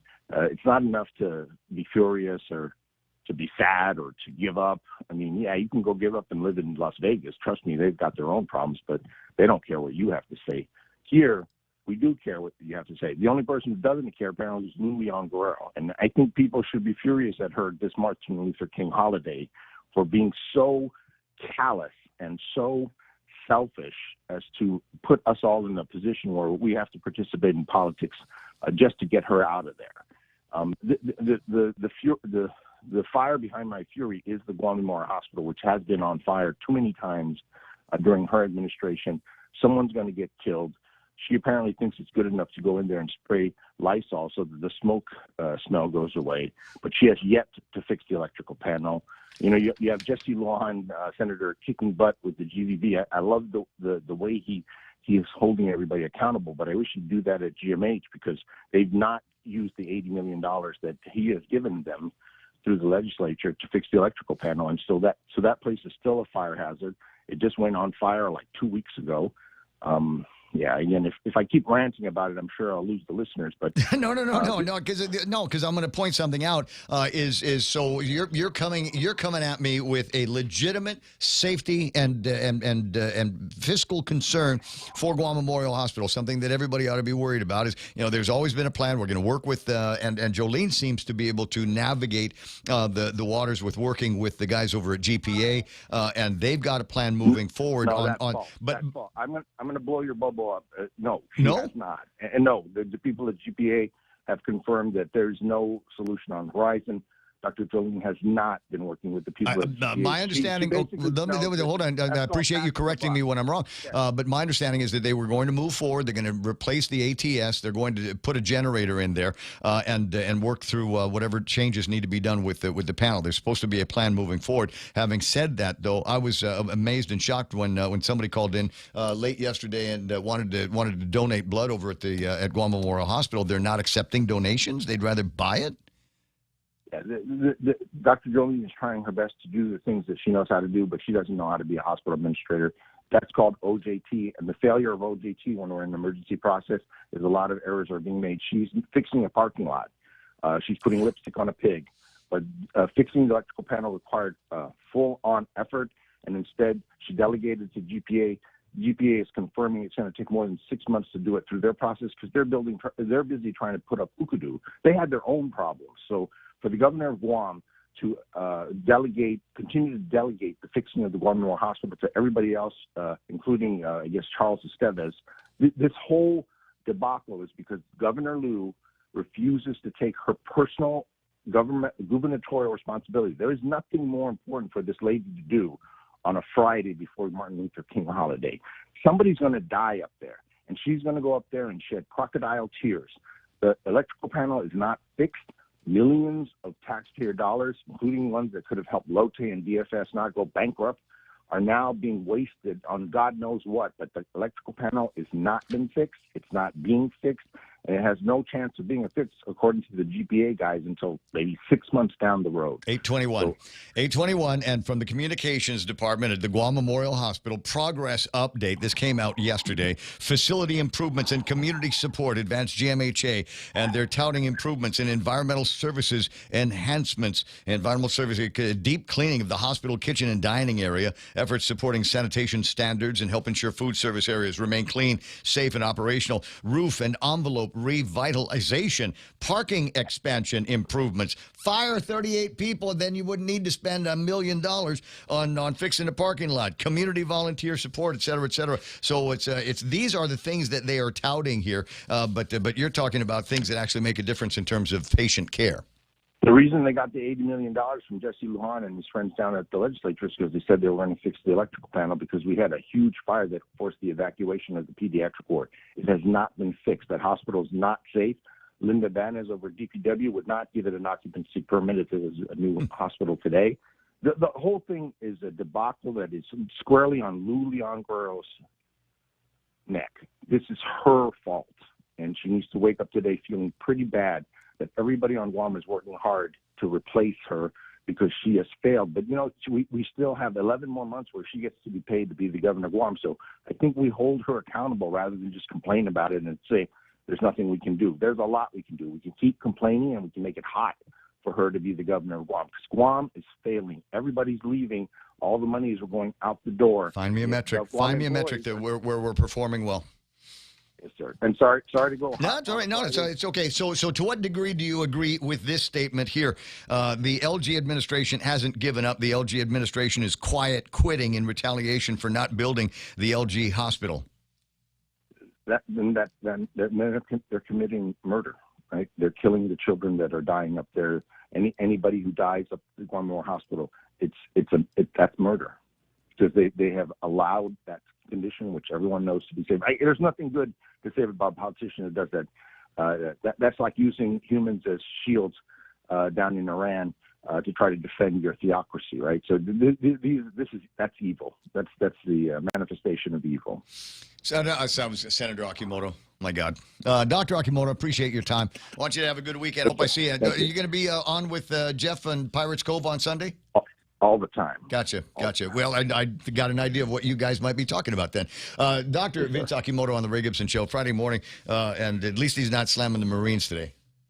Okay, got that out of his system. Anthony Bennett says, let Senator Bree take care of GMH like Senator Lujan slammed GVB. Best ever. Yeah. The response to the GMH is like putting a Band-Aid on a compound fracture. As I said, and this is the way it's always been done with GMH, though. I'm not surprised. I'm not surprised. In fact, I remember speaking of GVB, Regine Biscoe-Lee, when she was a senator at the legislature, and they would bicycle around the PIO and an administrator from the hospital here or there, and they'd go to these oversight hearings over at the legislature, and they knew they were going to get growled at. There was, they just go, what you do is you're going to go to the legislature, and they're going to growl at you, and you don't have to. You just come back to work. Everything will be fine. It's not like it's not like you work for them, and your evaluation is based on that. And it was it's the constant moving targets. I mean, there was a time they'd go down there and talk about how the panel was the weakest link in the chain over at Guam Memorial Hospital. Oh my God, something's got to be done. It was nuclear if we didn't get something taken care of. And now we've got some resources that are going out there. And what are they touting? Environmental service enhancement. We've cleaned the hospital kitchen and dining area. Wait a second. Aren't you supposed to keep it clean in the hospital dining and kitchen area? Are there not public health standards that have to be met on a daily basis? We have these expectations of kitchens and dining areas for the restaurants, and now we're making a big hairy deal about the fact that they got around to a deep cleaning of the hospital kitchen and dining area. I like it a lot. How about really? So is there no daily Clorox Cavalry and Pine Sol Patrol? There's not somebody that does that every day there. Yes. That we're gonna. It's the first Standards. thing. It's the first thing on the press release. It's the very first thing. Roof and envelope revitalization work on exterior wall repairs continued in several areas, including the intensive care unit, chief medical examiner area, medical telemetry, and pediatrics. As repairs were completed, primer paint was applied in preparation for a final exterior painting, making visible progress in ongoing revitalization efforts. That's like in my house. I got primer on the walls. Yeah, we'll get to it. I haven't gotten around to it, but I don't have sick people coming to my house. I don't have people that are on the verge of dying coming over and looking at my new primer painted walls. This is my favorite. The parking expansion improvements. The progress also continued on the parking expansion initiative with earthwork moving forward as planned. Patients, visitors, and staff were reminded to use caution when walking to and from the parking lot in hospital buildings, and drivers were encouraged to observe the posted 5-mile-per-hour speed limit and remain alert for pedestrians. Because under normal circumstances, the point system is in place at the hospital. How much for the guy in the doctor outfit? How much for the nurse? How many points do I get? Okay, so how many points do I get if I nail a guy in a wheelchair? Is there a special? Do we have a different number for that? What if it's a guy with a wheelchair and somebody pushing it? Is that bonus? Is that double points? That's double points, right? But in my mind, the completely unnecessary parking expansion improvements. I mean, when you start talking about patient care, I'm thinking, operating rooms and galleries and things like that, and having the medicine that they need all the time, and the doctors and the nurses to do the job. But no, we've decided that the most important thing is to post signs up telling drivers to be good drivers in the area and not run over our patients. That's and then because of the big quote earthwork that is taking place. So when did they? I got to swing by. You swing by there on a fairly regular basis, do you? Yeah. Have you noticed? Is it gleaming? Is there a gleaming new? Have they done anything It yet? actually seems kind of stalled. But yeah, they're blocking stuff off. That's what I saw the other day. They're still blocking off areas. You can't go. I'm just kind of curious. So, $28,000 per stall, I think, is what it came out to. So the question that I have is. Could we have done it cheaper? I had guys. There's this Russian company that I work with every once in a while. I get a project, and they're really, really good. They'll come by, and there's one dude that'll do the prep work, another guy does the wire work for the rebar on the inside, another guy will pour the concrete, another guy will finish the concrete. They get that stuff done in about 2-3 days. Now, I'm not suggesting that it's the same project. I'm just wondering because that was touted last year, right? That they were going to start construction on the most expensive parking facility. Maybe it's procurement. It was good enough to put in the press release. Who's on the phone? Charlie Hermosa. Oh no, he's a visionary. Gotcha. A businessman, a gambler. How long would it take a prophet? Well, let's say he's a prophet gambler. I love it. Right. His brains are. His body is a temple. His brains are an amusement park. He's an amusing temple. I used to say that about me. Charlie Hermosa on the line. I'm just maybe a different progress report because it seems to me that, it's a parking lot, right? It just take up the old part, bulldoze that, haul it away, and then have somebody come in and lay down some more asphalt and paint the lines and put the little cone or whatever it is on the thing. Why is that taking so long? Hey, Charlie, how you doing? Good morning, Ray and Real Joe and Donna D. Great seeing you guys yesterday. And, oh yeah. In the in the business community, that's what we call putting lipstick on a pig, right? Doesn't matter how you dress it up, it's still looking like a pig. And you pointed out exactly like why is it taking so long, and why is it going to take so much money? I mean, it goes back to everything that's going on with the government. And the reason why I wanted to call in real quick was because, on the positive side, it is Friday. Yeah. Right? So, it is Friday. So we got to, gear up for the weekend, and we got to stay positive. And so on the positive side, the chapel at the Veterans Cemetery, it was dedicated. Yesterday it was open. Yes, dedication. Thank you. Dedication. And it was amazing from what I saw in the pictures, videos, and the reason why I say pictures and videos because it was really unfortunate, and I'm very upset to the fact that Gov Guam could not reach out to the veteran community and invite us to attend. And so I want to make sure that I point that out because in all the different chat groups that I've been asking who was invited, and nobody was aware of this going on until the last minute, until Wednesday morning, afternoon, when they put out an RSVP, and it looks like it was just geared towards all the senators. But, we've been talking about the chapel for such a long time. You would think that they would invite the folks that have been talking about it to attend. Right. And say, listen, you voiced your opinion, you were hard on us, but now it took so long, but now here it is. Here it is. And I would have reached out to the community. That would have been the first thing I did if I was going to have this dedication, this amazing dedication. But no, they decided to hold it very close, and we're really upset. I mean, we with all the veterans that I came across yesterday, I said, hey, did you go to the dedication? They were like, no. What dedication? I didn't know. Well, it was just in the last couple of days that I got. In fact, yesterday, Steve Amagwin had sent this to the station for the Me Machine, and it's the invitation from the governor and the Guam Office of Veterans Affairs to attend the ribbon cutting ceremony and an RSVP. But apparently, it was in limited circulation. What, did they not have enough chairs? Exactly. I mean, everybody's kind of asking the question, why was it so limited? But, this thing should have been a lot bigger and at least give the community an opportunity to say, not able to show up, but not to put the word out and have us attend really is a punch in the gut. And so now I'm I was kind of going towards, letting the director, kind of giving him a space. But now, I feel like we need to go after and really find out what's going on in that office. And so I'm going to be reaching out to, Senator Sabrina as well, because where was the failure here? I mean, the community, everybody from the community has been asking about this for months, for years. And now you have it, and now nobody was invited. It's so wrong. I mean, the very people that stand to benefit from its dedication. Exactly. So I'm happy in the sense that we finally got it open and dedicated. I'm saddened and upset at the fact that we weren't invited. So it's really, and it just kind of adds to the list of the way the government, the government seems like they work in this little vacuum, right? They have these little minions working up at Adaloop, and they're the ones that are kind of pulling the strings, and they select who comes and who goes and who they invite, and it's absolutely wrong. They have zero communication.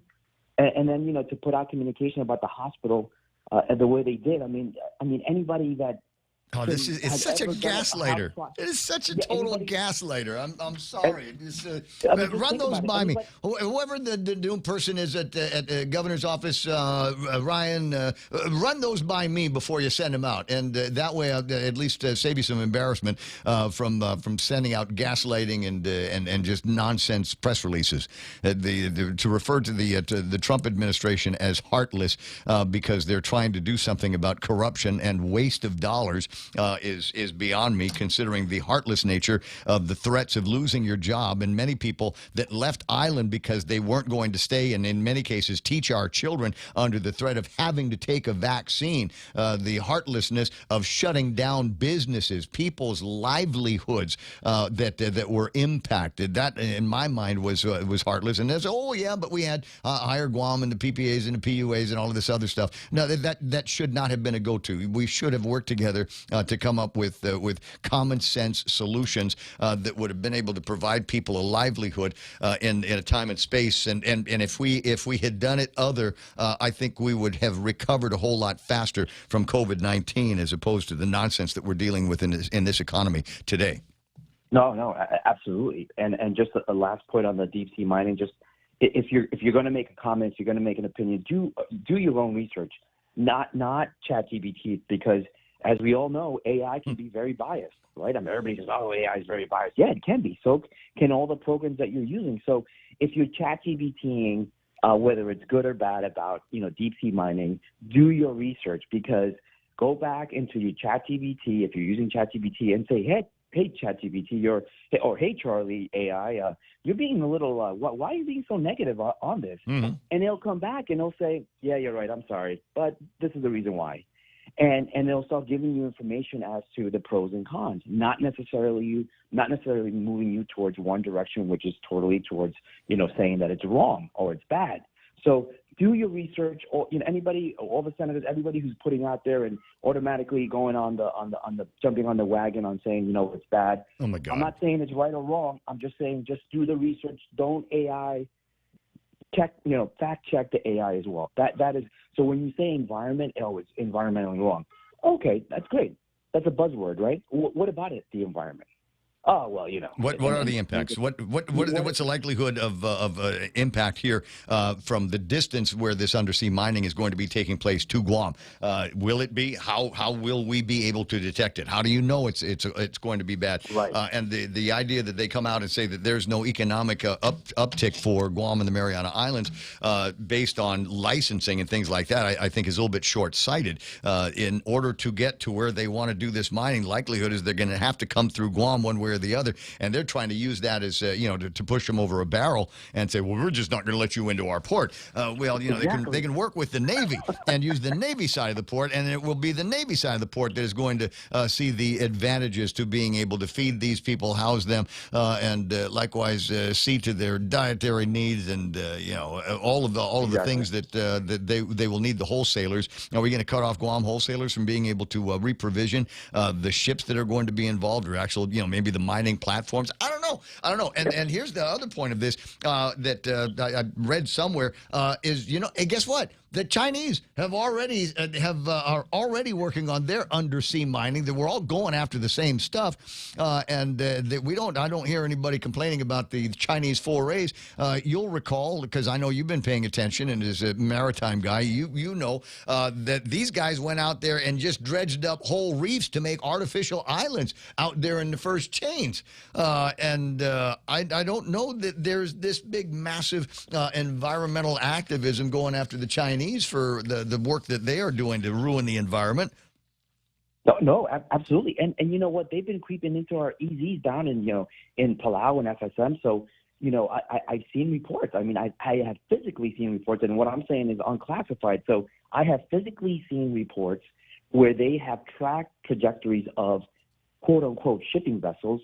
And what they do is they zigzag in and out of the EZ, right? So you get into the EZ, you're a violation. Then a couple hours later, later, look, I'm over here. They go out, and one of the things that they've discovered is the fact that now they have detected and they have pictures now, live pictures that show that on the side of their vessels they have what it appears to be a drill. And so, again, from a strategic perspective, yes, there's a defense side, there's an environmental side, there's a cultural side. I mean, but we got to be able to balance that. But just do your research. Just don't go out there and just be like, it's going to impact the environment. Give us the details, because that sums up like so many different things. So just please, I mean, all I ask is, if we're going to have a good conversation, have good facts, have good details, and just make sure, you run through your ChatGPT. Just filter, ask different questions, put it in an environmental perspective, put it in a business perspective, and what are the long range impacts. I will agree to some degree that it would be nice if we had a little bit more say in this, and they've given us an opportunity. They're apparently going to be coming out here before too much longer to meet with the governors of Guam and the CNMI, and now the response that I believe that I read in the last couple of days is, well, we'll see if the governor's got time to meet with them. There's some prior commitments that we've already made an obligation to, and I'm saying, well, it's either priority or it's not. I'd move mountains to meet with the priorities for my family and business, not just to pile on and say no out loud, and then when they want to come in and have a conversation, say, I'm busy that day. I'm getting my nails done. Come on, I'll send somebody else. That's what'll happen. I don't know. Like I said, priorities. 8:39, Charlie. I got to run. I'll see you soon. Promise. Yeah, I'm holding you to the conversation. I can't tell you how many people that I ran into in the last 24 hours that were excited about the Beans and Barrels place that we're putting up. I passed by there yesterday and saw the sign, put a big smile on my face, and I can hardly wait to be among the first customers to have a combination of hot coffee and cold beer and good food. So hurry up. Absolutely. Have a great weekend, everybody. Will do, buddy. 888-825-5888-TALK. There's no more stripper pole in there? Huh? There's no more stripper pole in there? I'm sure it's still there. I'm sure there's somewhere in the thing, maybe behind a piece of drywall or something, because here's the thing. When you install, I'm not going to say that I'm totally familiar with it, but, it takes a lot of hardware and skill to be able to install a stripper pole. You don't want these dancers, and some of them are pretty heavy. You don't want these dancers, climbing up and doing their twirly things on a pole that has not been securely fastened at the bottom and the top. Oh, okay. So I think, once it's in there, I would say that's a permanent installation. It's like putting pipes in, Yeah. Just saying. Anyway, so he's right on the AI thing. I put that meme up on the thing. And I wanted to spend a little bit more time talking about AI, but I don't know. We got all kinds of stuff lined up. Got some folks coming in. What's the name of the video? The TikTok boom? Tick boom. You're right. It is tick, tick, boom. Tick. I don't know. You wrote it. Tick-tock. Okay. Tick-tock, I have boom, no boom. idea what the play is about, but we got people coming in to talk about it from the University of Guam. Okay, so that's coming up a little bit later on. What's that? Jose says deep sea mining opposition has been nothing but a regurgitation of the usual programming, and featuring Weir as a voice of the opposition is an insult. Nobody selected him to be our hero. Nobody. Lawmakers running for an executive position and who have selected to ride the political coattails of opposition have demonstrated very little leadership ability, and they will receive my vote of no confidence. There it is.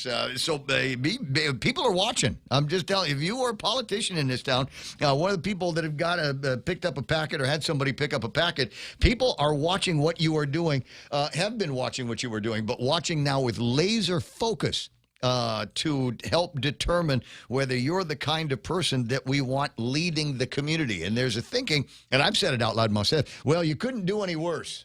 You couldn't do any worse, but I would settle for somebody with way less moral ambiguity. 8:42 on the Ray Gibson Show. Donna D, and the last big look at news and headlines next. Level up your fitness routine with Subway's new Fresh Fit collection, built to fuel your day with better-for-you subs. Each new Fresh Fit sub is packed with protein, stacked with a full serving of veggies, all under 500 calories. Give into the guilt-free pleasures of the new Fresh Fit subs only at Subway. Eat fresh, feel good.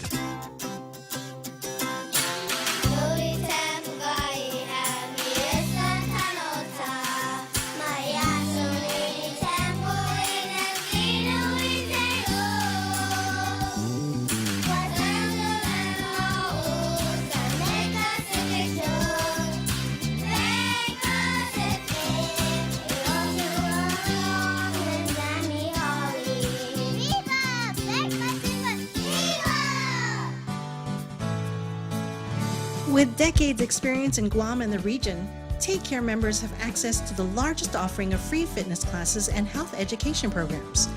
Membership also includes the high-quality credentialed network of on- and off-island healthcare providers and the one-stop FHB Health Center and Urgent Care. Ask for Take Care. Call 671-647-3526. Go to takecareasia.com for more information. Take Care. Our island, your health plan.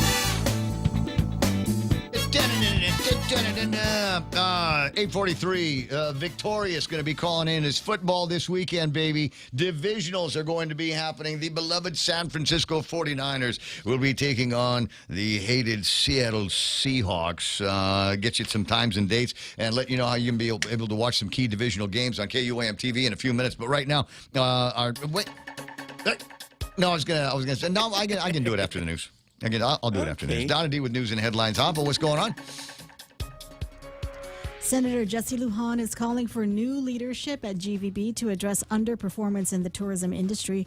Lujan says the agency lacks the credibility to ask for more money while businesses like Loti Duty Free are closing. President Regine Bisco-Lee defended the agency by pointing to a 7.7% increase in recent arrival projections. Lujan intends to introduce a bill to turn the advisory board into a governing body. Meanwhile, a judge has ordered the Guam Board of Nurse Examiners to pay the legal costs of a local clinic owner. The court ruled that a cease and desist order issued against Infusion Wellness was unlawful because it lacked a full board review. While the board has since rescinded the order, it remains responsible for the clinic's attorney fees and court expenses. And the Coast Guard cutter Hickory has arrived at its new home port on Guam after a 71-day transit from the East Coast. The 225-foot vessel will maintain over 140 navigation aids throughout the Pacific region. The ship recently received extensive upgrades to modernize its systems. The Hickory is now ready to support search and rescue and maritime law enforcement missions. And that was your last look at local headlines on The Point. Now back to Ray. Okay, so while you were reading the news, I was typing some stuff in on the Office of the Governor chat on the WhatsApp. Let me look. Yes, I'm asking for an update on the activities of the America 250 Commission, enabled by Executive Order 2024-07. And the reason is because we are now in the year, America's 250th anniversary or birthday, if you want to put it that way. Executive Order 2024-07 established the Guam America 250 Commission. Is there some whereases? 2016 established the Semi-Quincentennial Commission to provide for the observance and commemoration of the 250th anniversary, whereas the Semi-Quincentennial celebration is an occasion whereby all U.S. citizens may be educated with a deeper understanding of our founding principles of democracy, including the roles played by all states and territories in the development of these principles of democracy, including the roles played by all states. Okay, whereas to observe the momentous anniversary, the U.S. Congress established the Commission, and the Governor of Guam now establishes the Guam America 250 Commission, supposed to be the director of the Department of Chamorro Affairs, representative for the museum, director of the Guam Council on Arts and Humanities, director of the Guam Public Library System, and the director of the Department of Parks and Recreation, and a representative of the public selected by the governor. Further instructed to invite the below individuals to join the members of the commission: president of GVB, superintendent of the Department of Education, speaker of the legislature, chief justice, and any other individual whose contributions the commission believes will advance the commission's purpose. So I'd kind of like to get an update here. Did you guys ever get around to having a meeting? Do we have a minutes? Is there meetings? What are we doing? This is the year. We can't do this like the Christmas decorations. We can't wait until July 3rd to say, oh yeah, this is where the semi-quincentennial begins, is Guam, right? Nothing surprises me anymore. I'm just saying. I'm asking for an update, and I'm sure somebody over at the legislature is saying, "Oh crap! Yeah, we were supposed to do that. We were supposed to 2 years ago. We were supposed to do that. 2024 is when this executive order came out. Well, it's 2026 now, and I, as a consumer, as a proud American citizen of Guam, USA, where the semi-quincentennial begins, I want to know what's happening. What's our partying activities going to be like? Are we going to have two parades? Are we going to have a 4th of July parade? Or are we going to wrap up our Liberation Parade and the 4th of July in the same celebration? Is that what we're going to be doing? Or I know what we're going to do. We're going to let the Navy take the lead. We're going to let the Navy. We're going to let Navy MWR handle all the heavy lifting. That's smart. We'll just sit back and take credit. It's 8:48 in the morning. Just kind of curious. And did I say we got football coming up? We do, right? Yeah, we do. Okay, so just real quick, and Victorious can help us. Hey, Vic, how you doing? No, not yet. Wait, hold on. No, because you and I haven't played radio in a long time, so we're gonna play radio today. Me and you and Donna and Real Joe. We're gonna go over some celebrity birthdays. You know how I do this, right? I think I still remember. Okay, got it. So we just and then we just talk about how great they are. There's really only a couple of people that I recognize on the list for celebrity birthdays today. One of them is a guy that was in New Jack City. Let's hear it for Mario Van Peebles, everybody. Mario. Ooh. Yeah, is that relevant to you there, Vic? He was a B-list actor. Not feeling that. Yes, I was thinking you get a little bit of a tingle when you said New Jack City, but not really. He's 69 years old. Here's another person that maybe you're familiar with. Pitbull, the rapper. Yes. Okay. All right. We got him. He's 45 years old. Big fan of the guys. Donna, anything? Pitbull? No, not even. Skrillex. The electronic musician solo. He's 38 years old. Yeah, and that's it. I thought that was a pan. No, that was his name. The Skrillex, I guess, is the thing. It's a pan for cooking. Yeah. Okay, gotcha. And finally, and now we can. We'll use this to segue into the reason for the phone call. It was on this date in 1967. Today, the anniversary of the first ever Super Bowl. Oh, I might use this as a trivia question later on, or not. It was the Green Bay Packers defeating the Kansas City Chiefs 35-10. If you wanted to get a ticket to the first Super Bowl, you'd need to shell out almost $12 whole. Oh dear! To get a ticket to go and watch the first ever Super Bowl. Hey Vic, what do you suppose? What do you suppose a ticket to the Super Bowl is going to cost in U.S. dollars this year? This year, oh my God.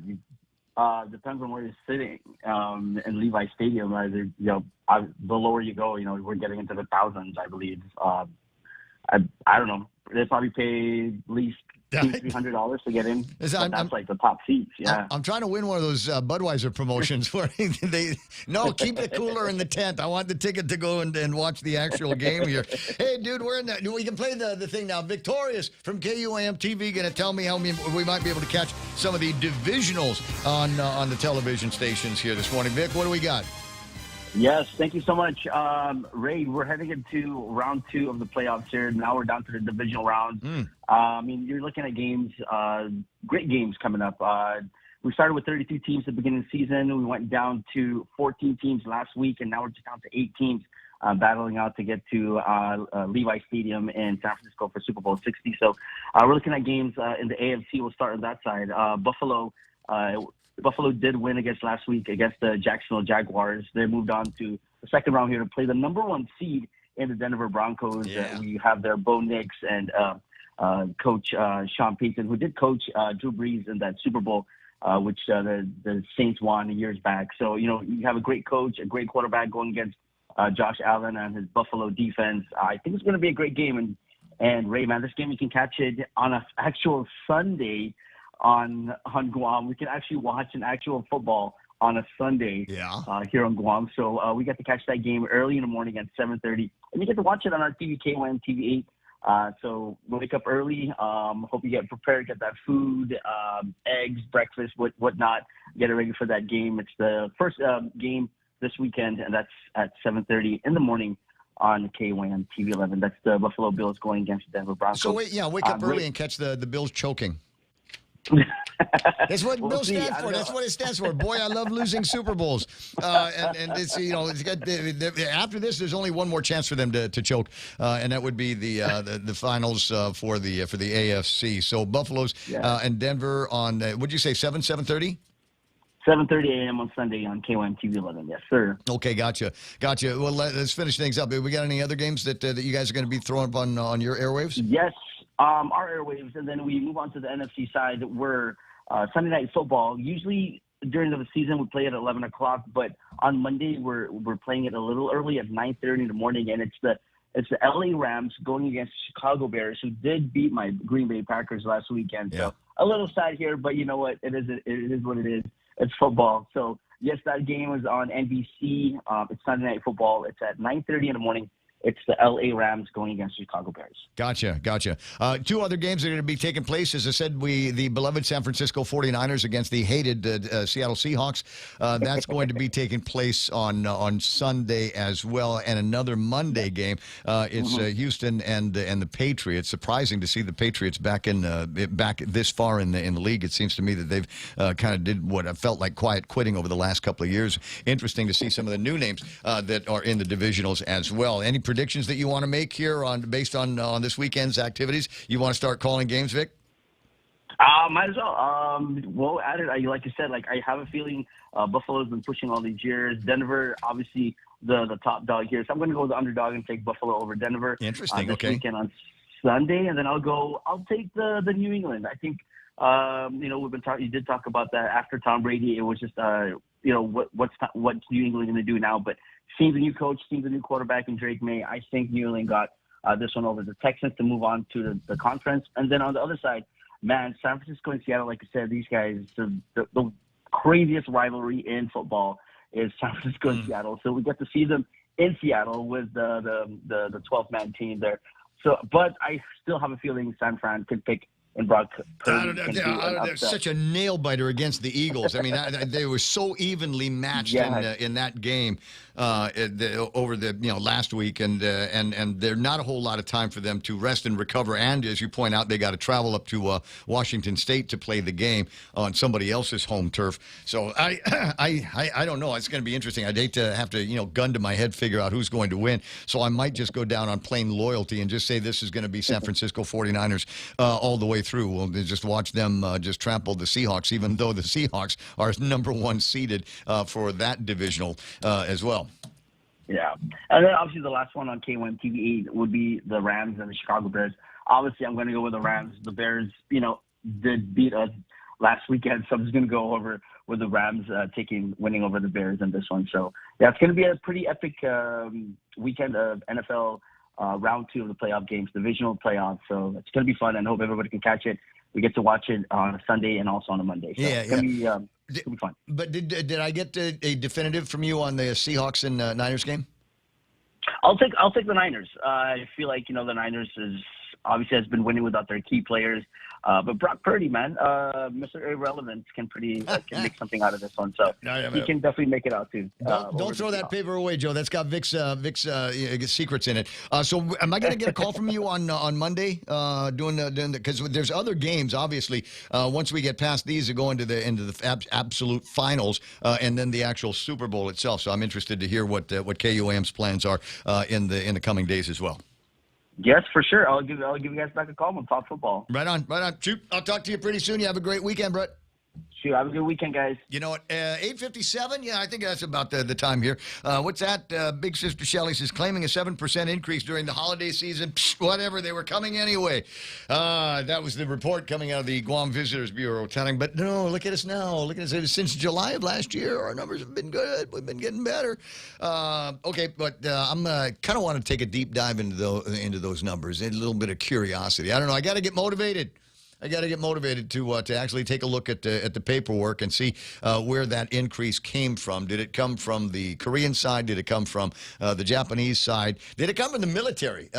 We've been treated to a number of this is, again, tip of the spear stuff, right? And the edge of the tip of the spear, as the general used to say. So we've been treated to a whole lot of exercises here recently, and big air shows practically every day, and we got all kinds of sea lift capacity that is coming through for these exercises. So yeah, it's possible that maybe some of the increases that we're looking at are visitor adjacent.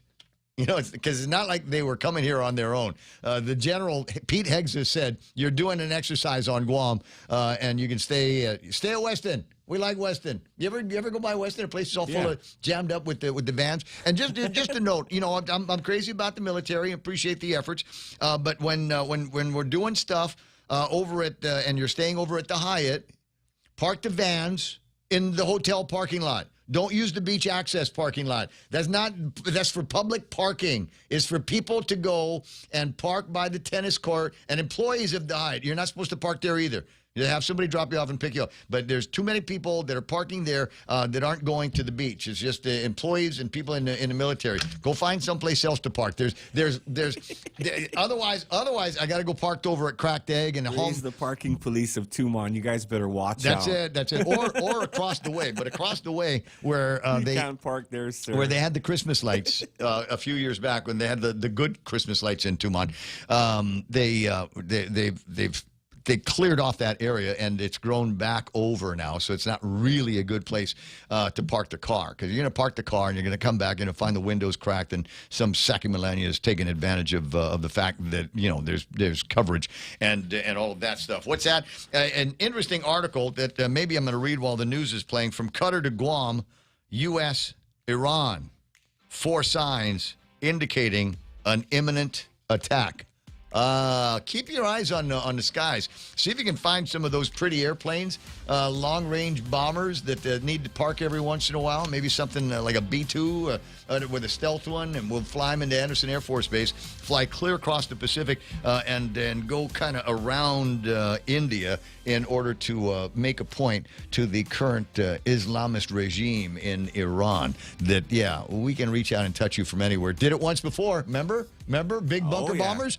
We can do it again. All right, we got the thespians coming in the next hour of the program. We'll talk about Tick, Tick, Boom and go over some of the other big stories and stuff that I haven't yet had a chance to talk about here in the Ray Gibson Show. In the meantime, got to break away. Fox News Live in just seconds. On the other side of that, I don't know, no Donna D. We'll get another look at news from KUAM TV and Joe Nugget Charfers in about a half hour. So stick around, Brown. Another day of unrest in Minneapolis. I'm Lisa Lacera, Fox News. This latest round sparked by an ICE-involved shooting last night. DHS says an agent was conducting a targeted operation, and the suspect attacked an officer who then shot and wounded the suspect, who they say was a Venezuelan migrant in the U.S. illegally. Those protesters breaking into a vehicle. I don't know whose vehicle it was, if it was federal law enforcement or not. We're trying to figure it out. But what they did was get inside and take what appeared to be a gun safe out of that vehicle along with some other gear. It comes as anti-ICE protesters were throwing everything from rocks to fireworks at those agents. Fox's Alexis McAdams in Minneapolis. Acting ICE Director Todd Lyons says more federal officers are needed in the city because agents are not able to carry out their duties. You have local law enforcement who don't come to the aid of federal enforcement when we ask for it. You have protesters that are showing up within seconds, if not minutes, to an ICE arrest. Minnesota has sued to stop the surge of agents. President Trump has threatened to invoke the Insurrection Act to deploy the military to Minnesota or federalize the National Guard.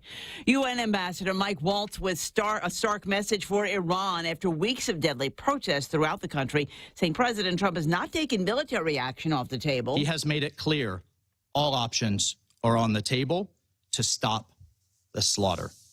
And no one should know that better than the leadership of the Iranian regime. Yesterday, President Trump said he was told the mass killings had stopped, though there's no confirmation of that. The UN Security Council emergency meeting called at the request of the United States. Several Middle Eastern allies of the U.S. have urged the administration to hold off on any strikes against Iran. After a White House meeting with President Trump, Venezuelan opposition leader Maria Corina Machado says she presented her Nobel Peace Prize medal to the president. America's listening to Fox News. Kim Anderson from Security Title here. If you are like me, the new year brings an irresistible urge to clean house and make a fresh start. As we head into 2026, it may be a good time to check the status of your family property. Have there been any changes, such as a marriage or divorce? Has a family member passed? Or do you have an estate plan in place? Taking a little time now can help prevent bigger issues down the road and give you peace of mind for the year ahead. From all of us at Security Title, Happy New Year. Start your new year right with Subway's Fresh Fit Collection. Built to fuel your day with better-for-you sandwiches. Each new Fresh Fit sub is packed with protein, stacked with a full serving of veggies, and under 500 calories. For a satisfying meal that won't weigh you down, try the ham and turkey stacker, clocking in at only 290 calories. Enjoy the light and filling turkey and ranch delight. Indulge in the craveable grilled chicken and avocado. Sink your teeth in the flavorful seasoned steak and avocado. Or go low carb. Turn any footlong Fresh Fit into a protein bowl. At Subway, eat fresh, feel good. Director of ICE, Madison Sheehan, will resign from her position to run for Congress in Ohio. Multiple law enforcement sources tell Fox News Sheehan made the announcement internally. She joined the Department of Homeland Security last year after serving as the Secretary of the Louisiana Department of Wildlife and Fisheries. During her time at ICE, she played a key role in helping the Trump administration carry out its illegal immigration crackdown. Sheehan grew up in the Buckeye State and graduated from Ohio State University. On Capitol Hill, Ryan Schmelz, Fox News. Police in New York City looking for the robbers of business that sells Pokemon cards whose crime was caught on surveillance camera. That's the sound from a security camera of the smash and grab at Poke Court in Manhattan. The robbers were said to have fled with more than $100,000 in merchandise. The three people wore masks. Two went for merchandise. The third closed the storefront curtain and guarded the door. Store owner Peter Dew said the armed robbers did not stop with inventory. Stole from the cash register and all of that, pointed their guns at a couple more people, wouldn't let anybody leave, and then they got out in a couple of minutes. No one inside the store was hurt. The owners say a rise in Pokemon card value has made them targets of robbers before. So far, there have been no arrests. In New York, Gernal Scott, Fox News. X says his AI chatbot, Grok, won't be able to edit photos of real people in revealing clothing in places where it's illegal. The announcement coming after a backlash over sexualized images of women and children. X says it's taken technological measures to stop users from editing images to show people in bikinis, underwear and other revealing attire, saying the rule applies to paid subscribers and others, and that image creation or editing will now be available only to paid subscribers. I'm Lisa Lacera. This is Fox News. At Guam Regional Medical City's Cancer Center, your care is our priority. We provide comprehensive treatment services tailored to your needs with compassionate support every step of the way. Our expert team specializes in hematology and oncology, delivers advanced radiation therapy, and offers personalized chemotherapy infusions in a comfortable setting. We also provide effective pain management and a full range of outpatient infusion services, including blood and iron transfusions. We're here for you, supporting your entire journey right here at home. Guam Regional Medical City, comprehensive cancer care close to home. Stay cool all year round by checking out Johnstone Supply for your HVAC and refrigeration needs. Located at 170 Guerrero Drive on Picanel Road in Tamuning, call Johnstone Supply today at 671-649-0581. That's 671-649-0581. Open 8 a.m. to noon and 1 to 5 p.m. Monday to Friday. Open Saturdays from 8 a.m. to 12 p.m. and closed on Sundays. Stay cool with Johnstone Supply. Travel goals unlocked. Whether it's Korea in the summer or Japan in the fall, the United Credit Card from First Hawaiian Bank can help you turn your urge to explore into your next boarding pass. Apply by October 31st, 2025, and if approved, earn 45,000 bonus miles when you spend $2,000 within the first 3 months after account opening. Unlock your next adventure with the First Hawaiian Bank United Credit Card. It all starts with yes. Terms and conditions apply. To learn more, visit one of our branches or go to fhb.com/United. Whoever said no risk, no reward has never been sued. Hi, I'm Dave Silva from AB Risk Solutions, and our job for over 70 years has been to help businesses just like yours manage risk. Manage risk? We will never be able to totally eliminate the myriad of risks every business faces, but we can help you manage them and recover when disaster strikes. From mom and pop operations to high-rise hotels, we're the experts businesses have counted on for many years. Call me today at 777-2668 for a free risk review and consultation. AB Risk Solutions, formerly known as Aon. Oh, this is going to be so easy. Super, super easy. Okay. I got the gift certificate to Marina Grill, and we're going to use phobias.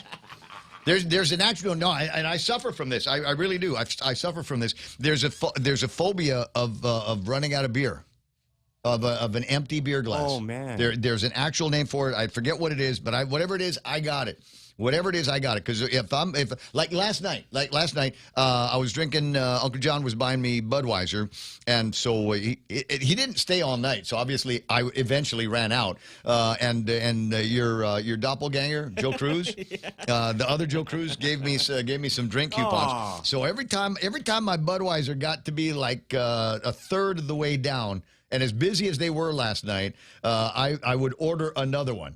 It's just Kuya, Ray, his name is Ray, the Kuya over at Applebee's. Can I get another beer? And so he would give me another beer while I still had a couple of gulps in the one in front of me, because I hate the look of an empty beer bottle or an empty beer glass. So as I'm going to give you a shot here to play and win here on phobias, I can do this now, right? Well, let me take care of this. 8 after 9 portions of the program, again, being brought to you by the guys over at Marina Grill. Your chance to win now is identify this phobia. Gyroscophobia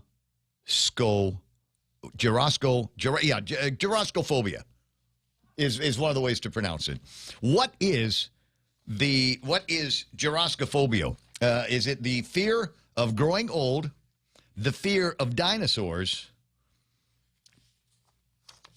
You know I got to throw something crazy in here, right? Yeah. Okay. Or the fear of running into the governor in Tumon. No, I'm kidding. Glaring lights. Gyroscophobia, the fear of growing old, fear of dinosaurs, or the fear of glaring lights. You may call at 888-8255. That's a telephone number. Real Joe and I are standing by to make you a winner. Gift certificate to Marina Grill right here in the Ray Gibson Show. Rediscover talk radio here. Your FM News Talk Superstation. This is The Point.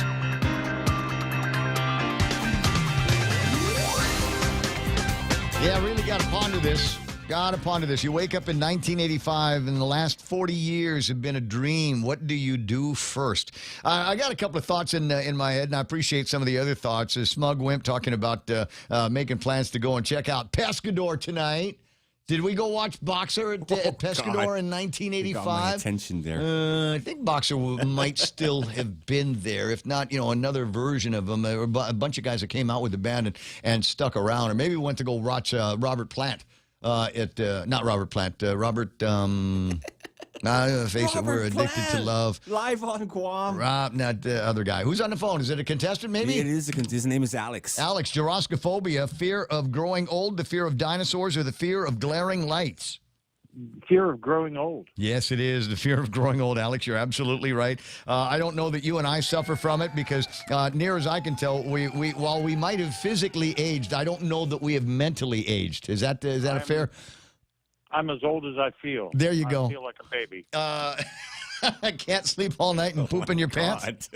Something like that. Hey, Yeah. Crying, etc. 10 after 9. All right, so it's 1985. The last 40 years were a dream. What are you going to do first on this day? Buy Apple stock. Oh. There you go. They had apples in 1985. The only people that could use them are like rich people and teachers. Is the crowd that I remember being attached. Those were the only guys I saw. And Paulie Carlson over at what was the place? Mariana's Electronics. Yeah, there's some sweet memories. I remember going in there and not being able to afford anything. I still can't. Right. And the very first Macintoshes that came out with the wired mouse, and it did one thing. It moved the cursor around the screen, and you could click. You couldn't right click. You couldn't left click. It was just click. Right. That's all you could do. Just a single click. They were still black and white then, right? They were. Yeah, black and white monitors back in those days. It would take a little while. And 9-inch diagonal size things. Yeah. Oh my God, I remember the Apple C's. I had one of those. I thought that was kind of interesting. And if you wanted to do anything online, the closest thing to it was being able. What was it? 477-2222 or something like that.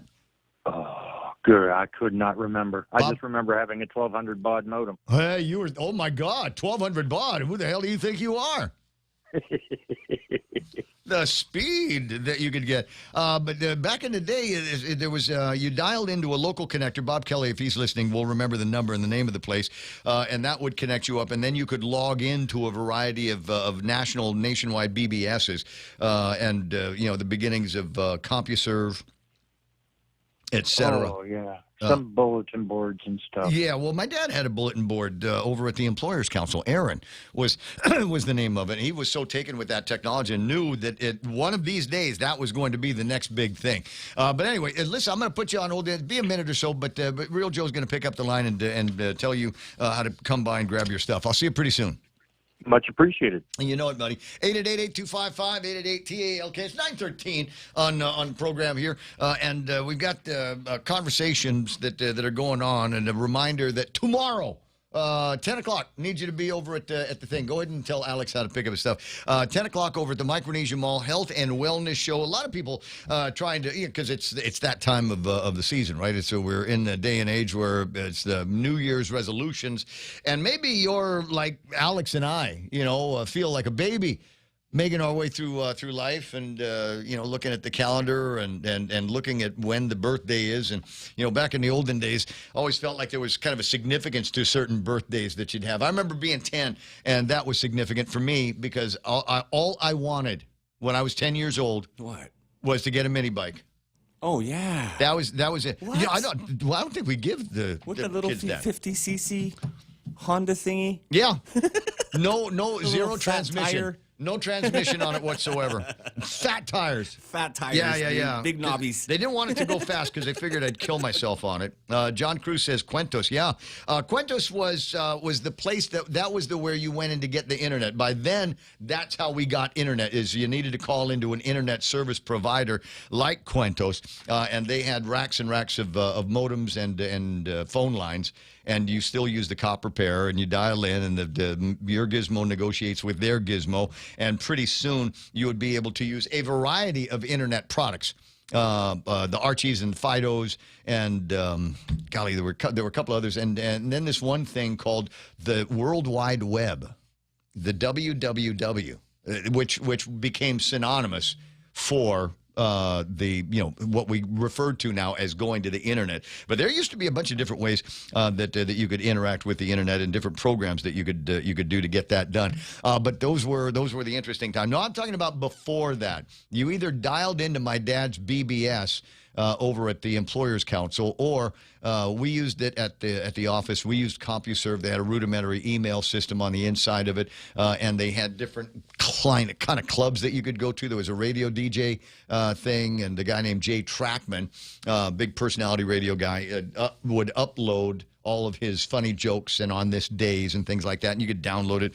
on a daily basis. And then you fight with the old dot matrix printers, the Oki Data Microline 182s. And eventually they'd run out of ink, and and then you spray some WD-40 on it and hope it didn't ruin things. State of the art back then. State of the art. And the Barcenas boys, and Barcenas boys used to have this place over at Hulali, and I'd walk in there, and I'd walk out $1,000 lighter every single time I went. And they're like, "Hey man, we take checks here." No, please don't take checks. don't tell me. You got an MCB card? Remember when they used to take checks and you had to have that MCB card? Or yes. They had this stacked list with the names of people that were bad check writers. I was in there, and they checked if your name don't was look at there. G. Don't look at G. You remember when they got sophisticated? You remember when they got sophisticated and they actually ran the card on the machine to check if you were good back in those days? Where we've been. Maybe I don't want to go back to 1985. Maybe I'm not thinking about it. But wake up in the morning and go to Gibson's and eat at the Old King's restaurant on the inside. And I love that place. It was the restaurant, and then over there was a little bar. And they used to have the nickel poker machines in there. Oh yeah. So that place was cranking 24 hours a day, 7 days a week. And if your parents were trying to get rid of you now today in today's Kings, when they don't want to listen to the kids, they give them an iPad. Back in the old days, here's some quarters and go play on the Kung Fu machine. The what is it? The fighting game? Mortal Kombat. Mortal Kombat. Pinball machines. There was another one that they had. I think it was 1941 or 1944, something like that, where you'd get in a small airplane, and the longer that you played, the bigger the airplane would get. Yeah. But the bigger it got, the easier it was to shoot down.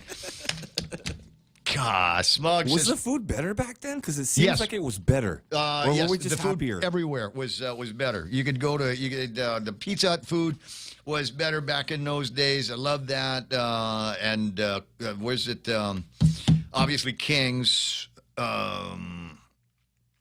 What's the Lumpia place? It's still around. They were open in the middle of the night. You could go eat there. Leanne's? No. I don't know, but there was a good lumpia place that you could go to in the middle of the night. Our family go-to when nobody felt like cooking was down in Tamuning. Estimewa was the name of the place, and Estimewa was this just massive place. It didn't have any walls or pillars or anything. You just kind of walked in, and they'd show you one of 1,000 tables that they had. In my mind, it was absolutely Lazy crazy Susans huge. everywhere. Lazy Susans all over the place. Yeah, and you drink warm beer. It was all right though. Interesting time. Smug says I was Quento's first 24/7 leased connection. Paul and Patrick and John, great guys. Smug Shelley was there too. Florida is cold 61. The high going to be low 40s in the morning. Kings back then, says Jerome's, used to have a live band on Fridays and Saturday nights. Yeah, it probably lasted until they got their hands on the captain's table. And said, well, we need to tell you what, we'll keep this as a restaurant. We got Captain's Table, and at 9 o'clock at Captain's Table, we'll pull up all of the flatware and plates and tablecloths and turn that into the Captain's Table nightclub. Crazy good fun back in those days. Captain's Table. 982. Who's on the phone? Jonathan Savaris. All right, we'll get to John. Just hold on a second. I wanted to go over this. Our friend Brittany Tollefson. Good morning, Britt. Yeah, Britt has signed up for the Kick the Fat race in March. Uh-oh. And so she's calling me out. Oh, wow. On her post. Ray Gibson. That's crazy. Any shoe recommendations? I did a crazy thing and joined the March Kick the Fat run. Her and Marin are going to be running in it. And so this morning, though still groggy from staying out late at Applebee's with John Savaris and yourself, this is what I came up with, and you let me know if I'm doing her a solid on this. Here's my shoe advice. I like Asics, Brooks, and interested in Hoka's. I'm only Hoka curious at this time. I've had them before. Oh, boy. And two things. Number one, I always felt like they were trying to force me into a different running style. And number two, I lost the most toenails running with Hoka's. So I'm just kind of curious about some of the new ones they've got now. Shaq runs on Hoka's, which is another reason why I'm Hoka curious. Good orthotics, and get good orthotics.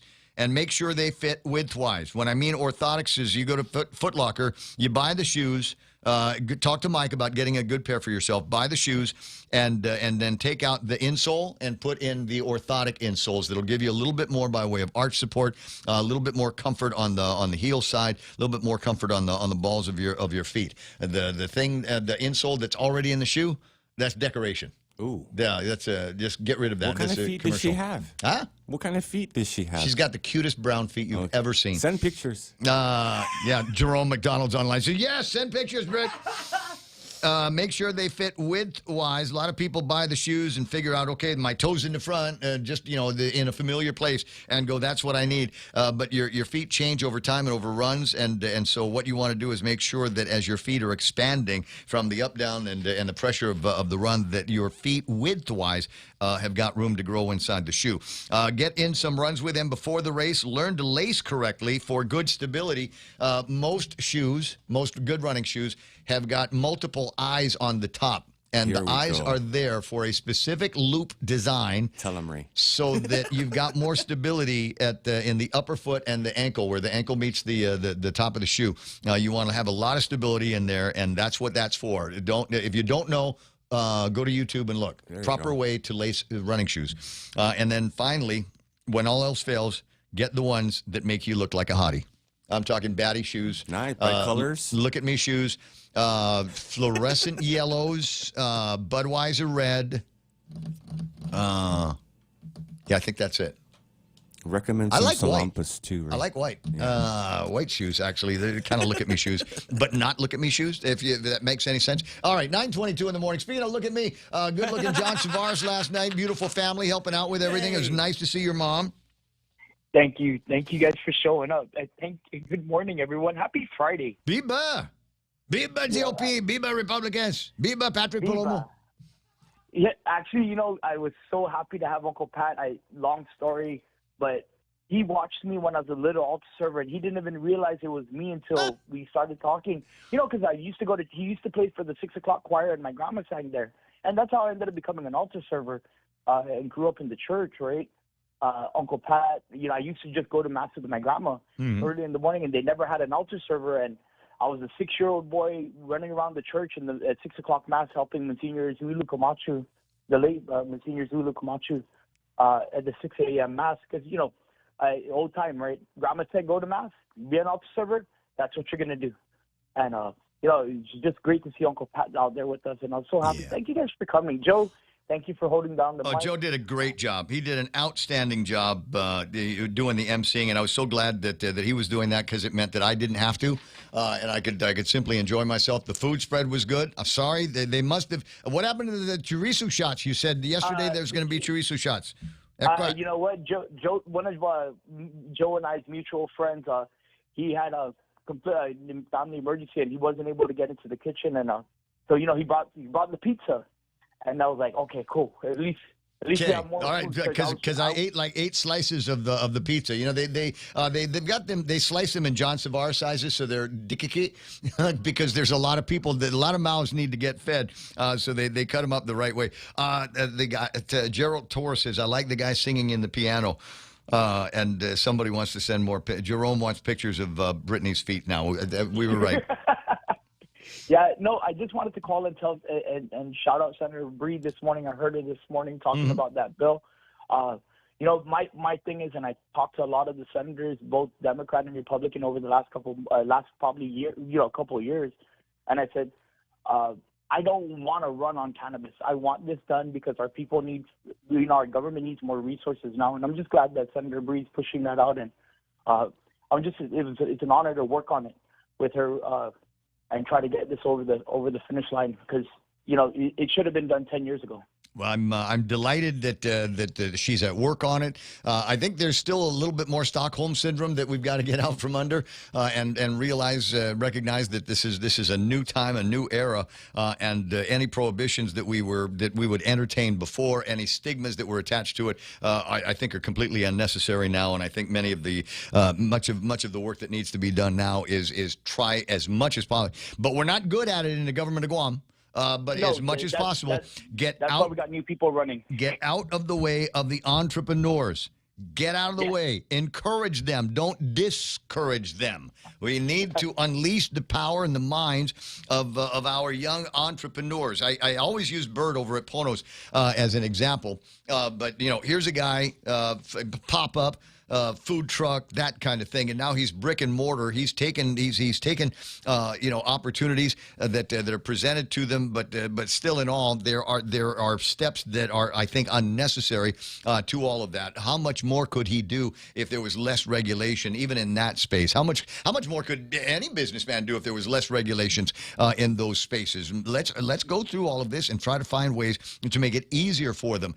If it's qualifying certificates, then it's qualifying certificates. If it's ways that we might be able to reduce the burden on taxes, so they might be able to afford a little bit more by way of their physical property, and maybe bringing in people that can work for them and encourage entrepreneurs and encourage skill development here on Guam.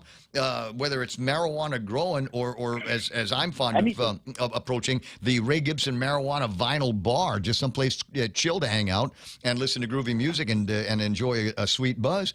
I'm not going to work there. I want to hire some like 2 or 3 hotties work behind the counter. I want to get like the Island Girl coffee girls. I want to get a bunch of those. I want them to be working in there. Just short. We actually had one. Dog and shorts last night. Did we? Okay, dog and shorts and tube tops.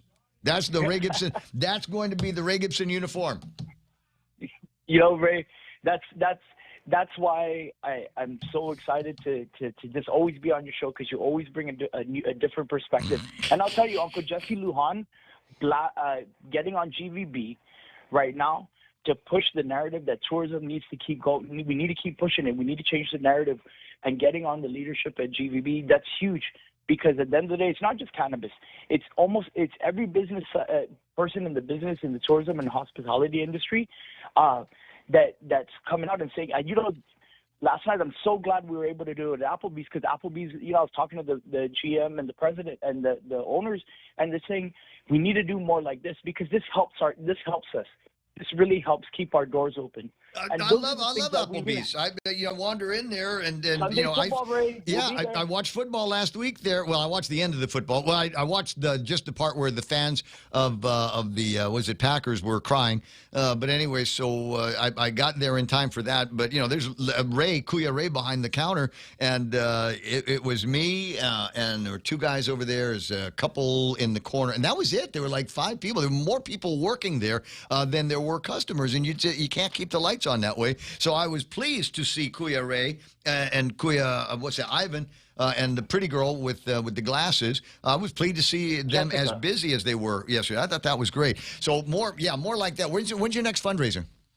February. I'm going up to Uptown because I am a Sanchez alumni, and that's going to be at the end of the February. And I'm going to make a stand that we're going to get this school up and running, and we're going to actually. I want to push for programs that are going to get our job force and our market force involved in our school, because we can't just be graduating students with this curriculum that's been stagnant for a long time. We actually have to start moving into creating better curriculum so we can create a labor market and skilled people, skilled workers, instead of importing labor. Right. And that's going to help our economy, because it's a circular economy. Yes, we have to promote our business community, but we have to get people to start taking the jobs.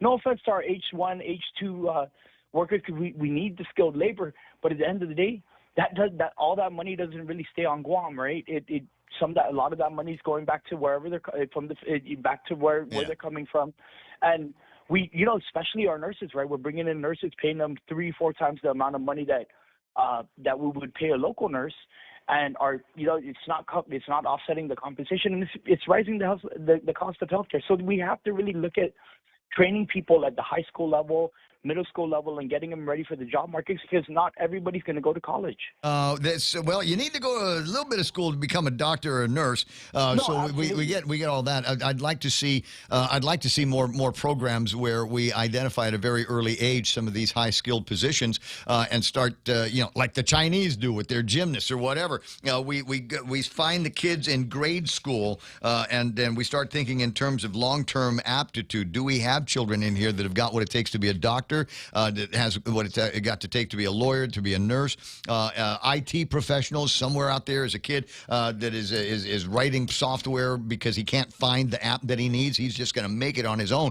And we need to find these kids and encourage them all the way through high school and then into college, and then give them the facilities here to get it done. I can't tell you how proud I am of the kids that I see that are going through the nursing programs here on Guam. I know from personal experience how hard it is to get into those programs. And when I say personal experience, old girlfriend of mine came back to Guam after doing a lot of studying in the States, came back with an impeccable educational record, but one blemish from like 1983 prevented her from being able to get one of those coveted chairs in the nursing program at the University of Guam. So I think we need to not just expand the capabilities of our kids, but we've also got to expand our ability to teach ourselves so that we've got more rooms in some of these high-demand classrooms. 9:31 in the morning. Thank you guys for joining us. One last, not a problem, but I was, I got to tell you, I was pleased to see the, I'm not going to say leadership, but I will say it was a delight to see some of the ranking members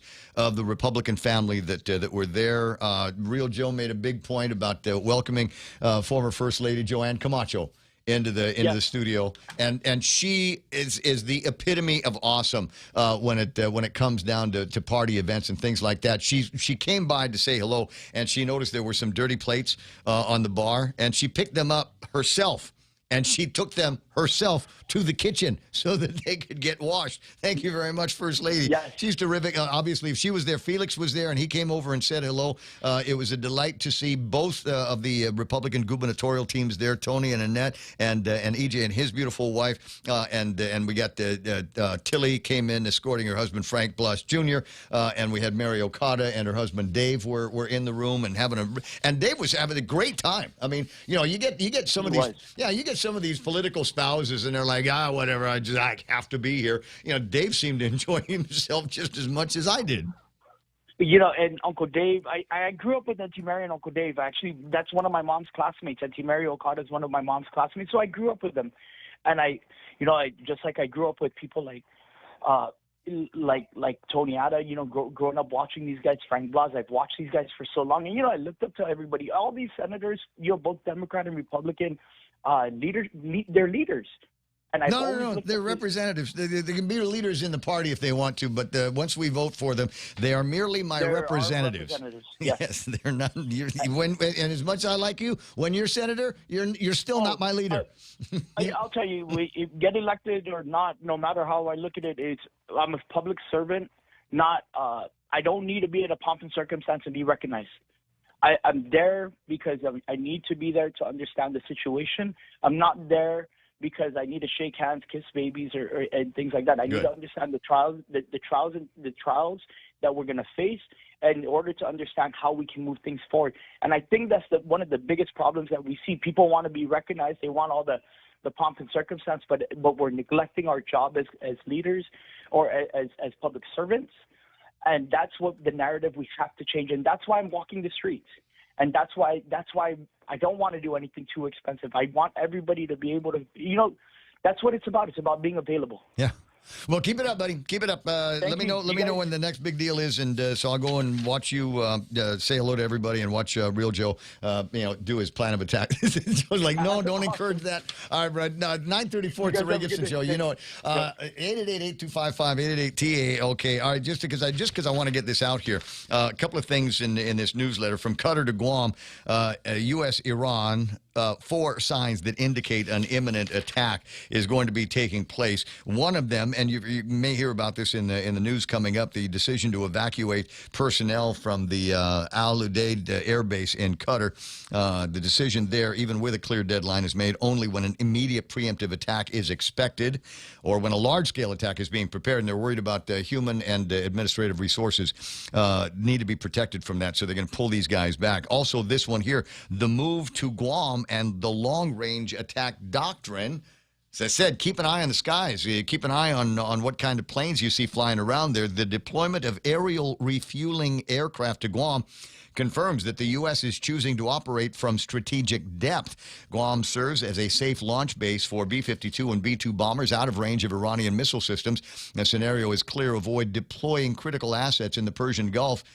Instead, take off from afar, refuel from the air, carry out surgical strikes with bunker-busting bombs, and return to bases that are not immediately threatened. Huh? Does that make sense? What were we hearing a few minutes ago in the news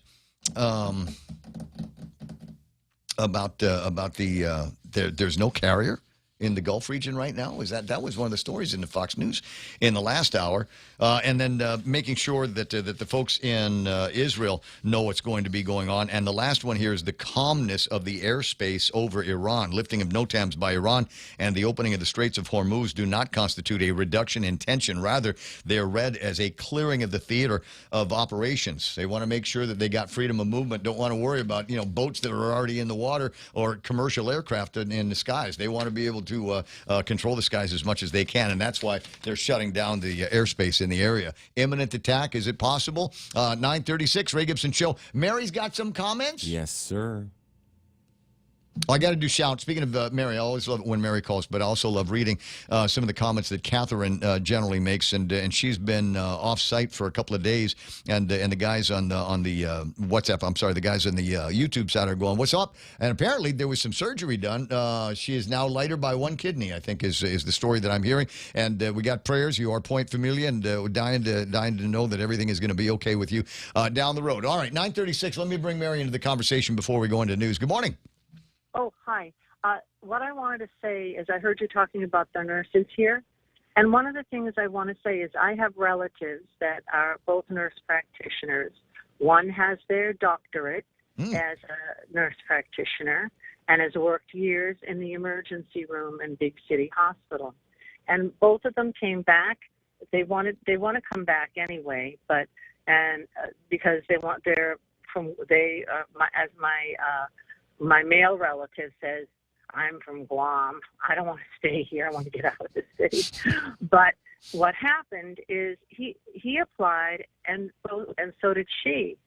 And neither one of them were picked up. And I thought, why are they saying that they need these people when they were licensed here? They applied, and they never heard any answer one way or the other. So I don't know. I don't really know if they really do want people that are professional, that have worked for a long time. But I will tell you that if they really mean it, they should contact people.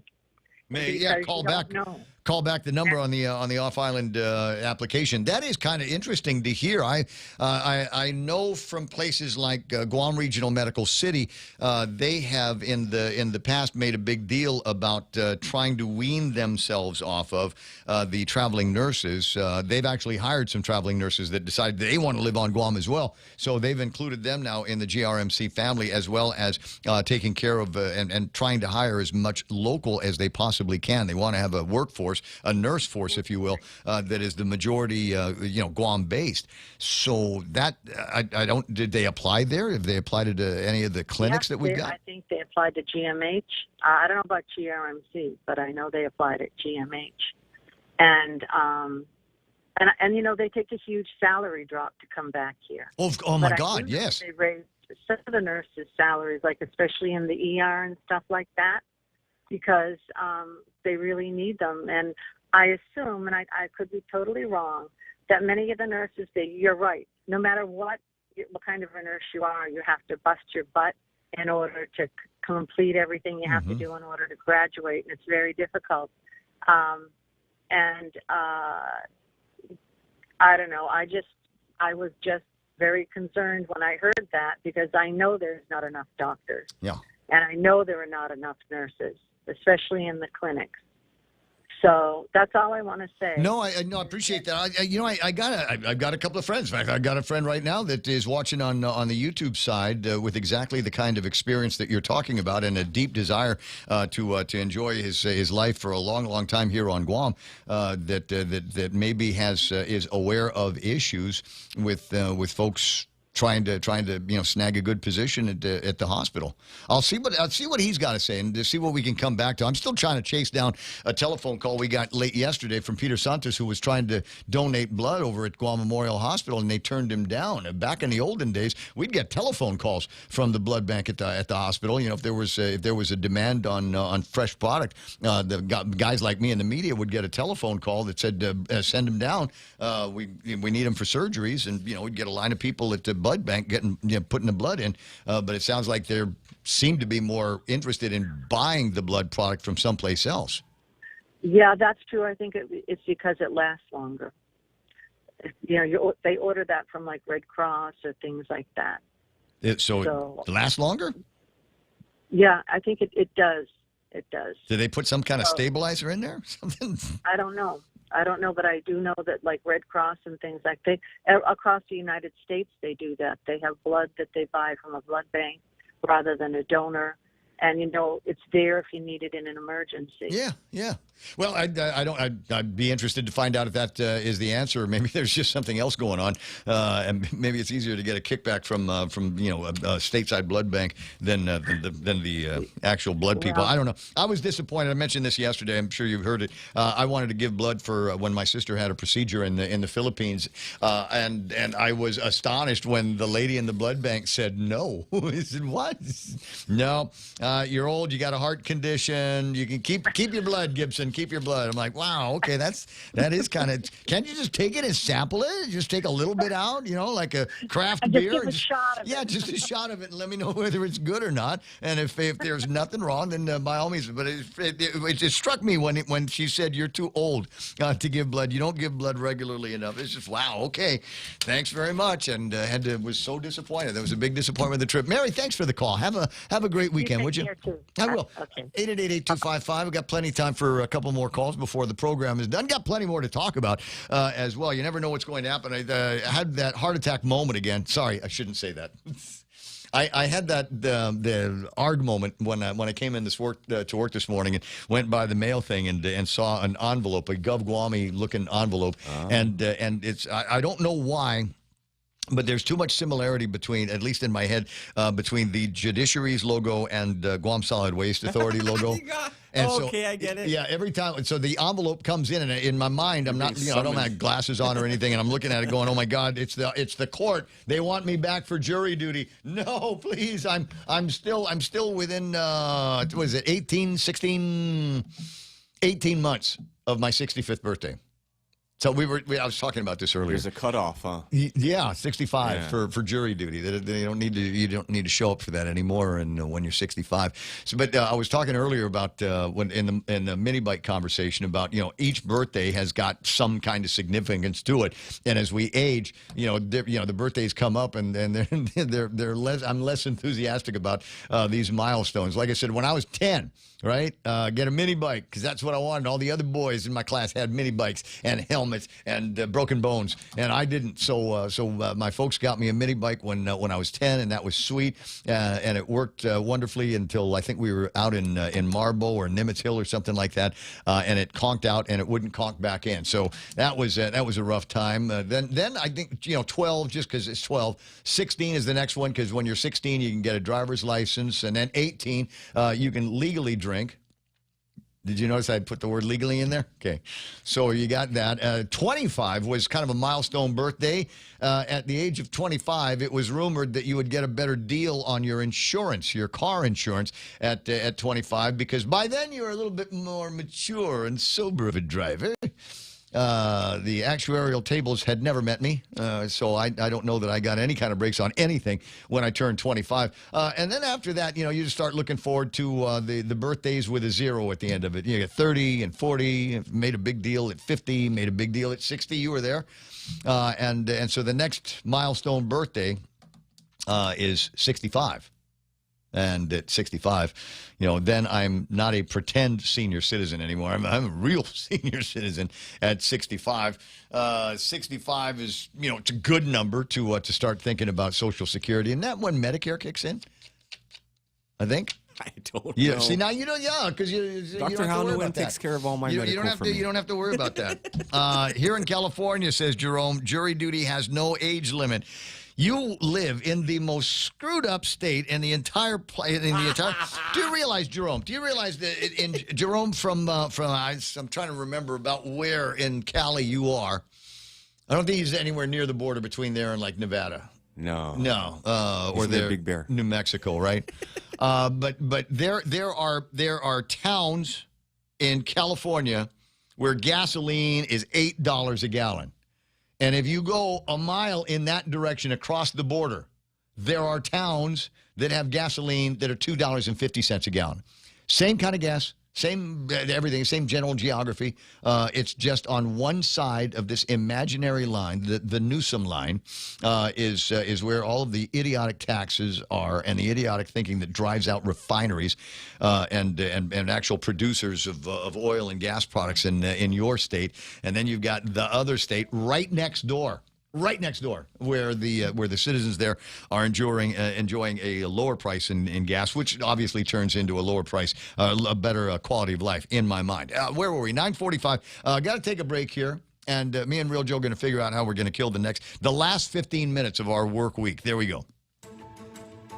Buenas and Hoffaday Guam, I'm Jonathan Charfris. Here's a look at 3 stories you need to know for Friday, January 16th. Nearly 6 years after the pandemic, Guam's economy is showing signs of improvement. Jobs are rebounding and wages are rising. But speakers at the Guam Chamber of Commerce's 2026 Economic Outlook Forum agreed those gains may be temporary without long-term planning. Guam's economy still relies on 2 pillars, tourism and the military buildup. And business leaders say that Guam model is no longer sustainable. While military construction continues to fuel growth, it's creating a false sense of security as it's expected to wind down within 7 to 9 years. When it does, Guam will lose billions in contract revenue and the business privilege tax tied to it. However, panelist Michael Limtiaco, Vice President of Pacific Unlimited, says Guam can still leverage the military buildup now through using revenue generated to strengthen infrastructure, expand skilled trades education, and improve the business climate, but only with government support. Nevaeh Anderson has that story. You can watch it right now on our KUAM News YouTube channel. It was back in December when KUAM first reported on the looming end of the Emergency Housing Voucher Program, the COVID-19 era initiative designed to support families and individuals who are homeless or risk of homelessness. This week, the Guam Housing and Urban Renewal Authority's Board of Commissioners revisited the issue as final notices of the program's termination are expected to be sent out to participants by February. Destiny Cruz-Zangas has that story. You can watch it right now on our KUAM News Facebook page.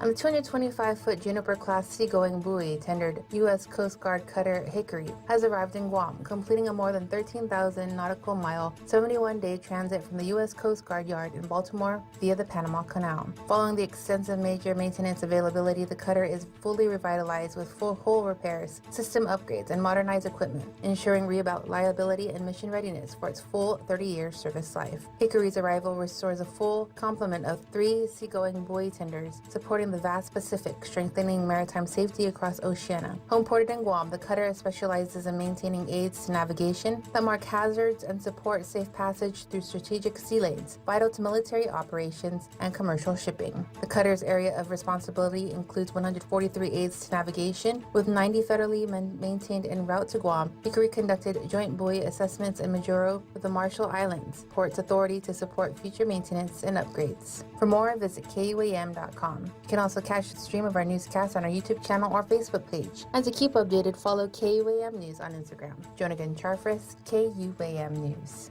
Craving delicious dishes with local flavors? Look no further than Mezcla Bistro. From our juicy burgers to flavorful seafood and local fusion, every dish is made with love and the freshest ingredients. Join us for an unforgettable lunch, dinner, or decadent Sunday brunch. Visit us online at mezclaguam.com or call 671-479-2652 or 671-489-2653 to make a reservation. Mezcla Chamorro Fusion Bistro, a true taste of Guam.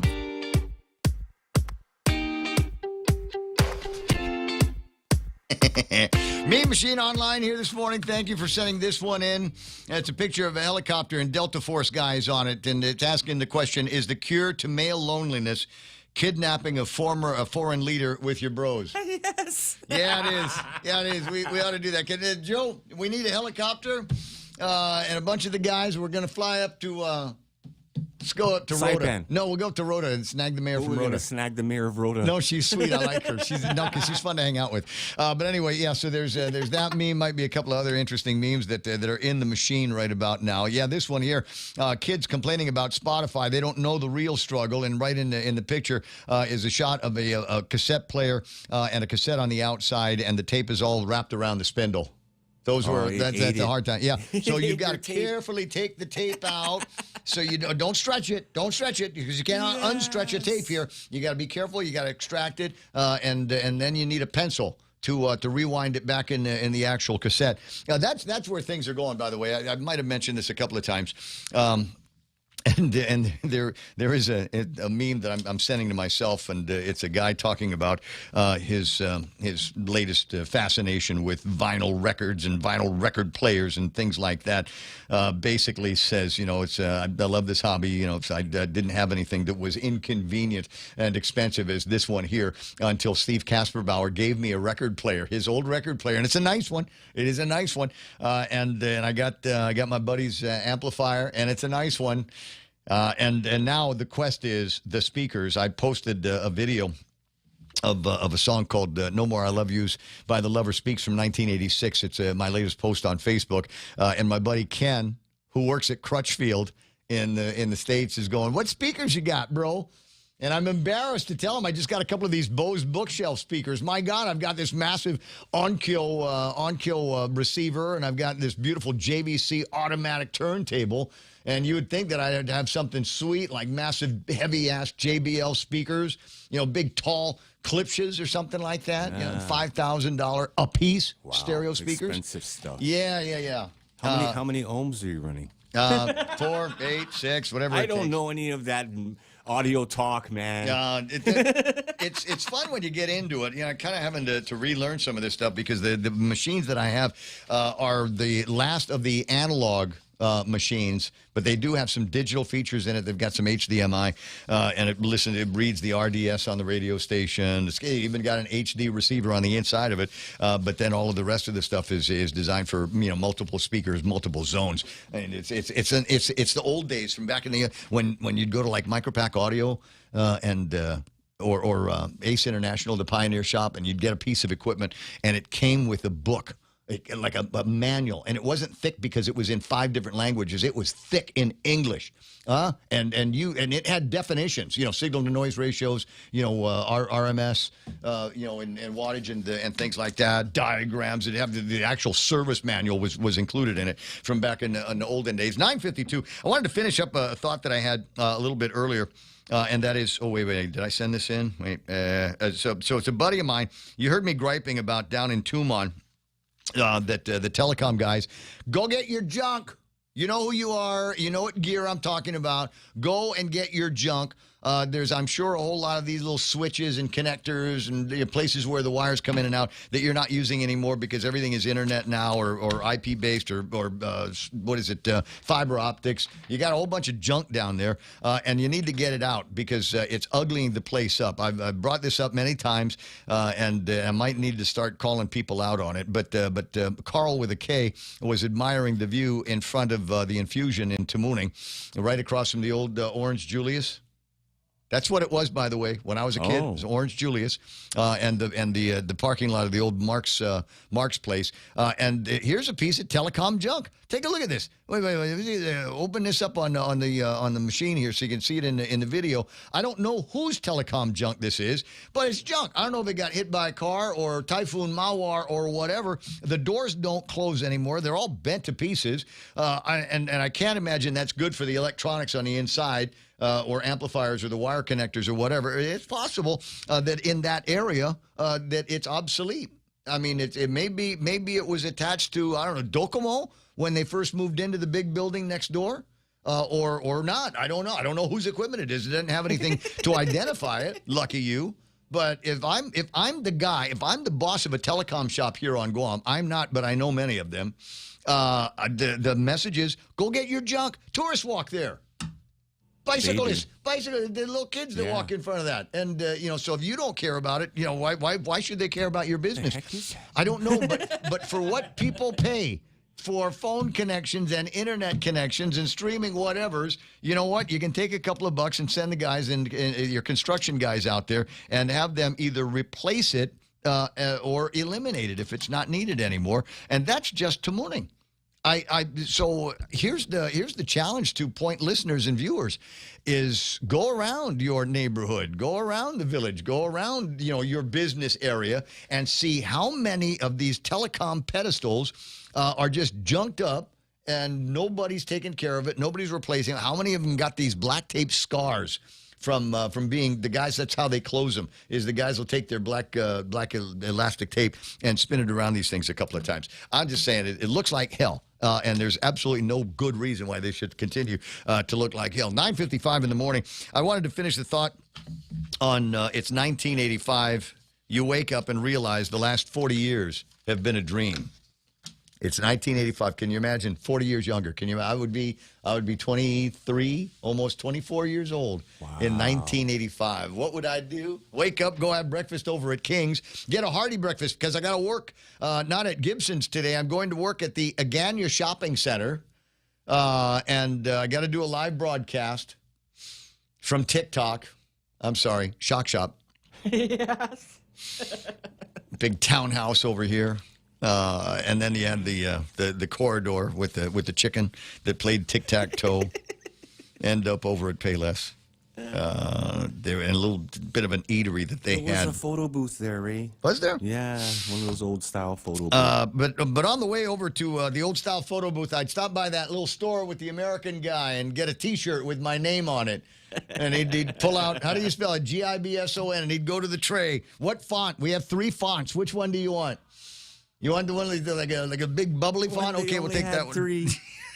Gibson. He'd lay him out on the thing, and you got to look at it because once I put the heater on, I can't move it. It's the iron-on T-shirt guy. He made a fortune in that place. I met him. I saw him again a few years back, and he was talking about how much he loved that place. Maybe go back to Gibson's and go hang out over at Bill Hagan's place and see if I can get something framed. Right? You remember that? That was a cool. We grew up in such a great place, huh? So what you got some memories on that? Think about it. I might do this again next week, just because I think it would be a fun way to go, especially with all the crap that we got to put up with now. That is not fun and lovely, like crap, telecom crap on the side of the road, and the whole lot of nothing that's going on in these parts these days. There were a couple other things, because I do kind of want to end on a little bit of a happy-ish note. But I told you about the kids that are coding themselves because they can't find an app for what they do. Maybe you're the same, and you're just got a couple of things to get to before the end of the show. Maybe you are the same. I want to turn you on to a piece of they're calling it CoWork, COWORK, designed to help non-coders with everyday work tasks, signaling a shift towards software built by AI with humans guiding the way. It's a new kind of vibe coding. CoWork was built with Claude Code, the company's AI coding tool. You can create new spreadsheets from a pile of screenshots, organize messy downloads, create draft reports from scattered notes. We spent more time making product and architecture decisions than writing individual line of codes about a week and a half to build CoWork, which is the software that is derived from the AI.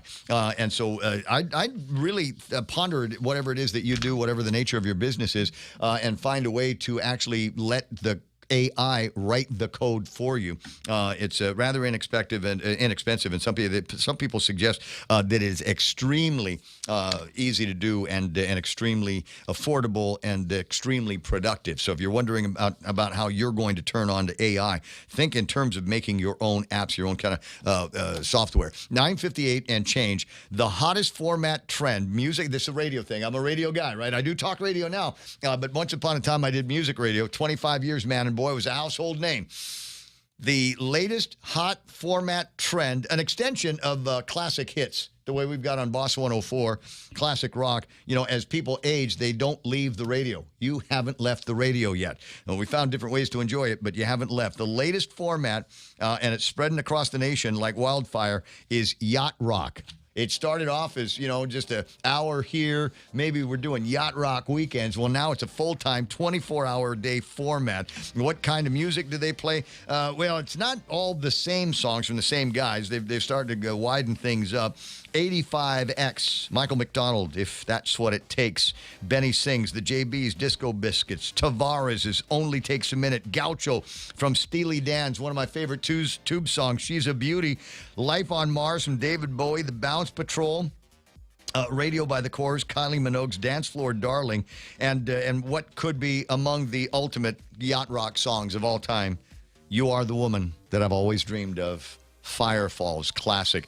There's plenty more. Look it up. Yacht rock. It's a thing. I got to break away. Fox News Live. You have a great weekend. Donna D, Real Joe, and I'm back with you Monday morning. In the meantime, Fox News on the point. An arrest following an assault on a federal agent. I'm Lisa Lacera, Fox News. The Department of Homeland Security says the man was armed. DHS Assistant Secretary Tricia McLaughlin told Fox News it happened during what she called a riot in Minneapolis. She said the man had, along with a gun, a box of ammunition. McLaughlin said as police controlled the crowd, the armed man allegedly pushed an officer, leading to his arrest and his admission that he was carrying a gun. McLaughlin added the man does have a concealed carry permit, but not with him when he was taken into custody. The arrest came hours after another agent was assaulted with a shovel. That attacker was shot in the leg. As confrontations continue, President Trump has threatened to use the Insurrection Act, mobilizing the military to shut down protests. Fox's Gernal Scott, as President Trump considers options on actions to take against Iran after weeks of deadly protests against the regime, Fox News can confirm U.S. military assets are preparing to move to the Middle East. Likely to include at least one aircraft carrier and additional missile defense systems that will operate from air, land, and sea. Iranian state media posted tonight a message to President Trump. You hit, we hit. Fox's Jennifer Griffin in Washington. During an emergency meeting of the UN Security Council, UN Ambassador Mike Waltz said President Trump has made it clear that all options remain on the table.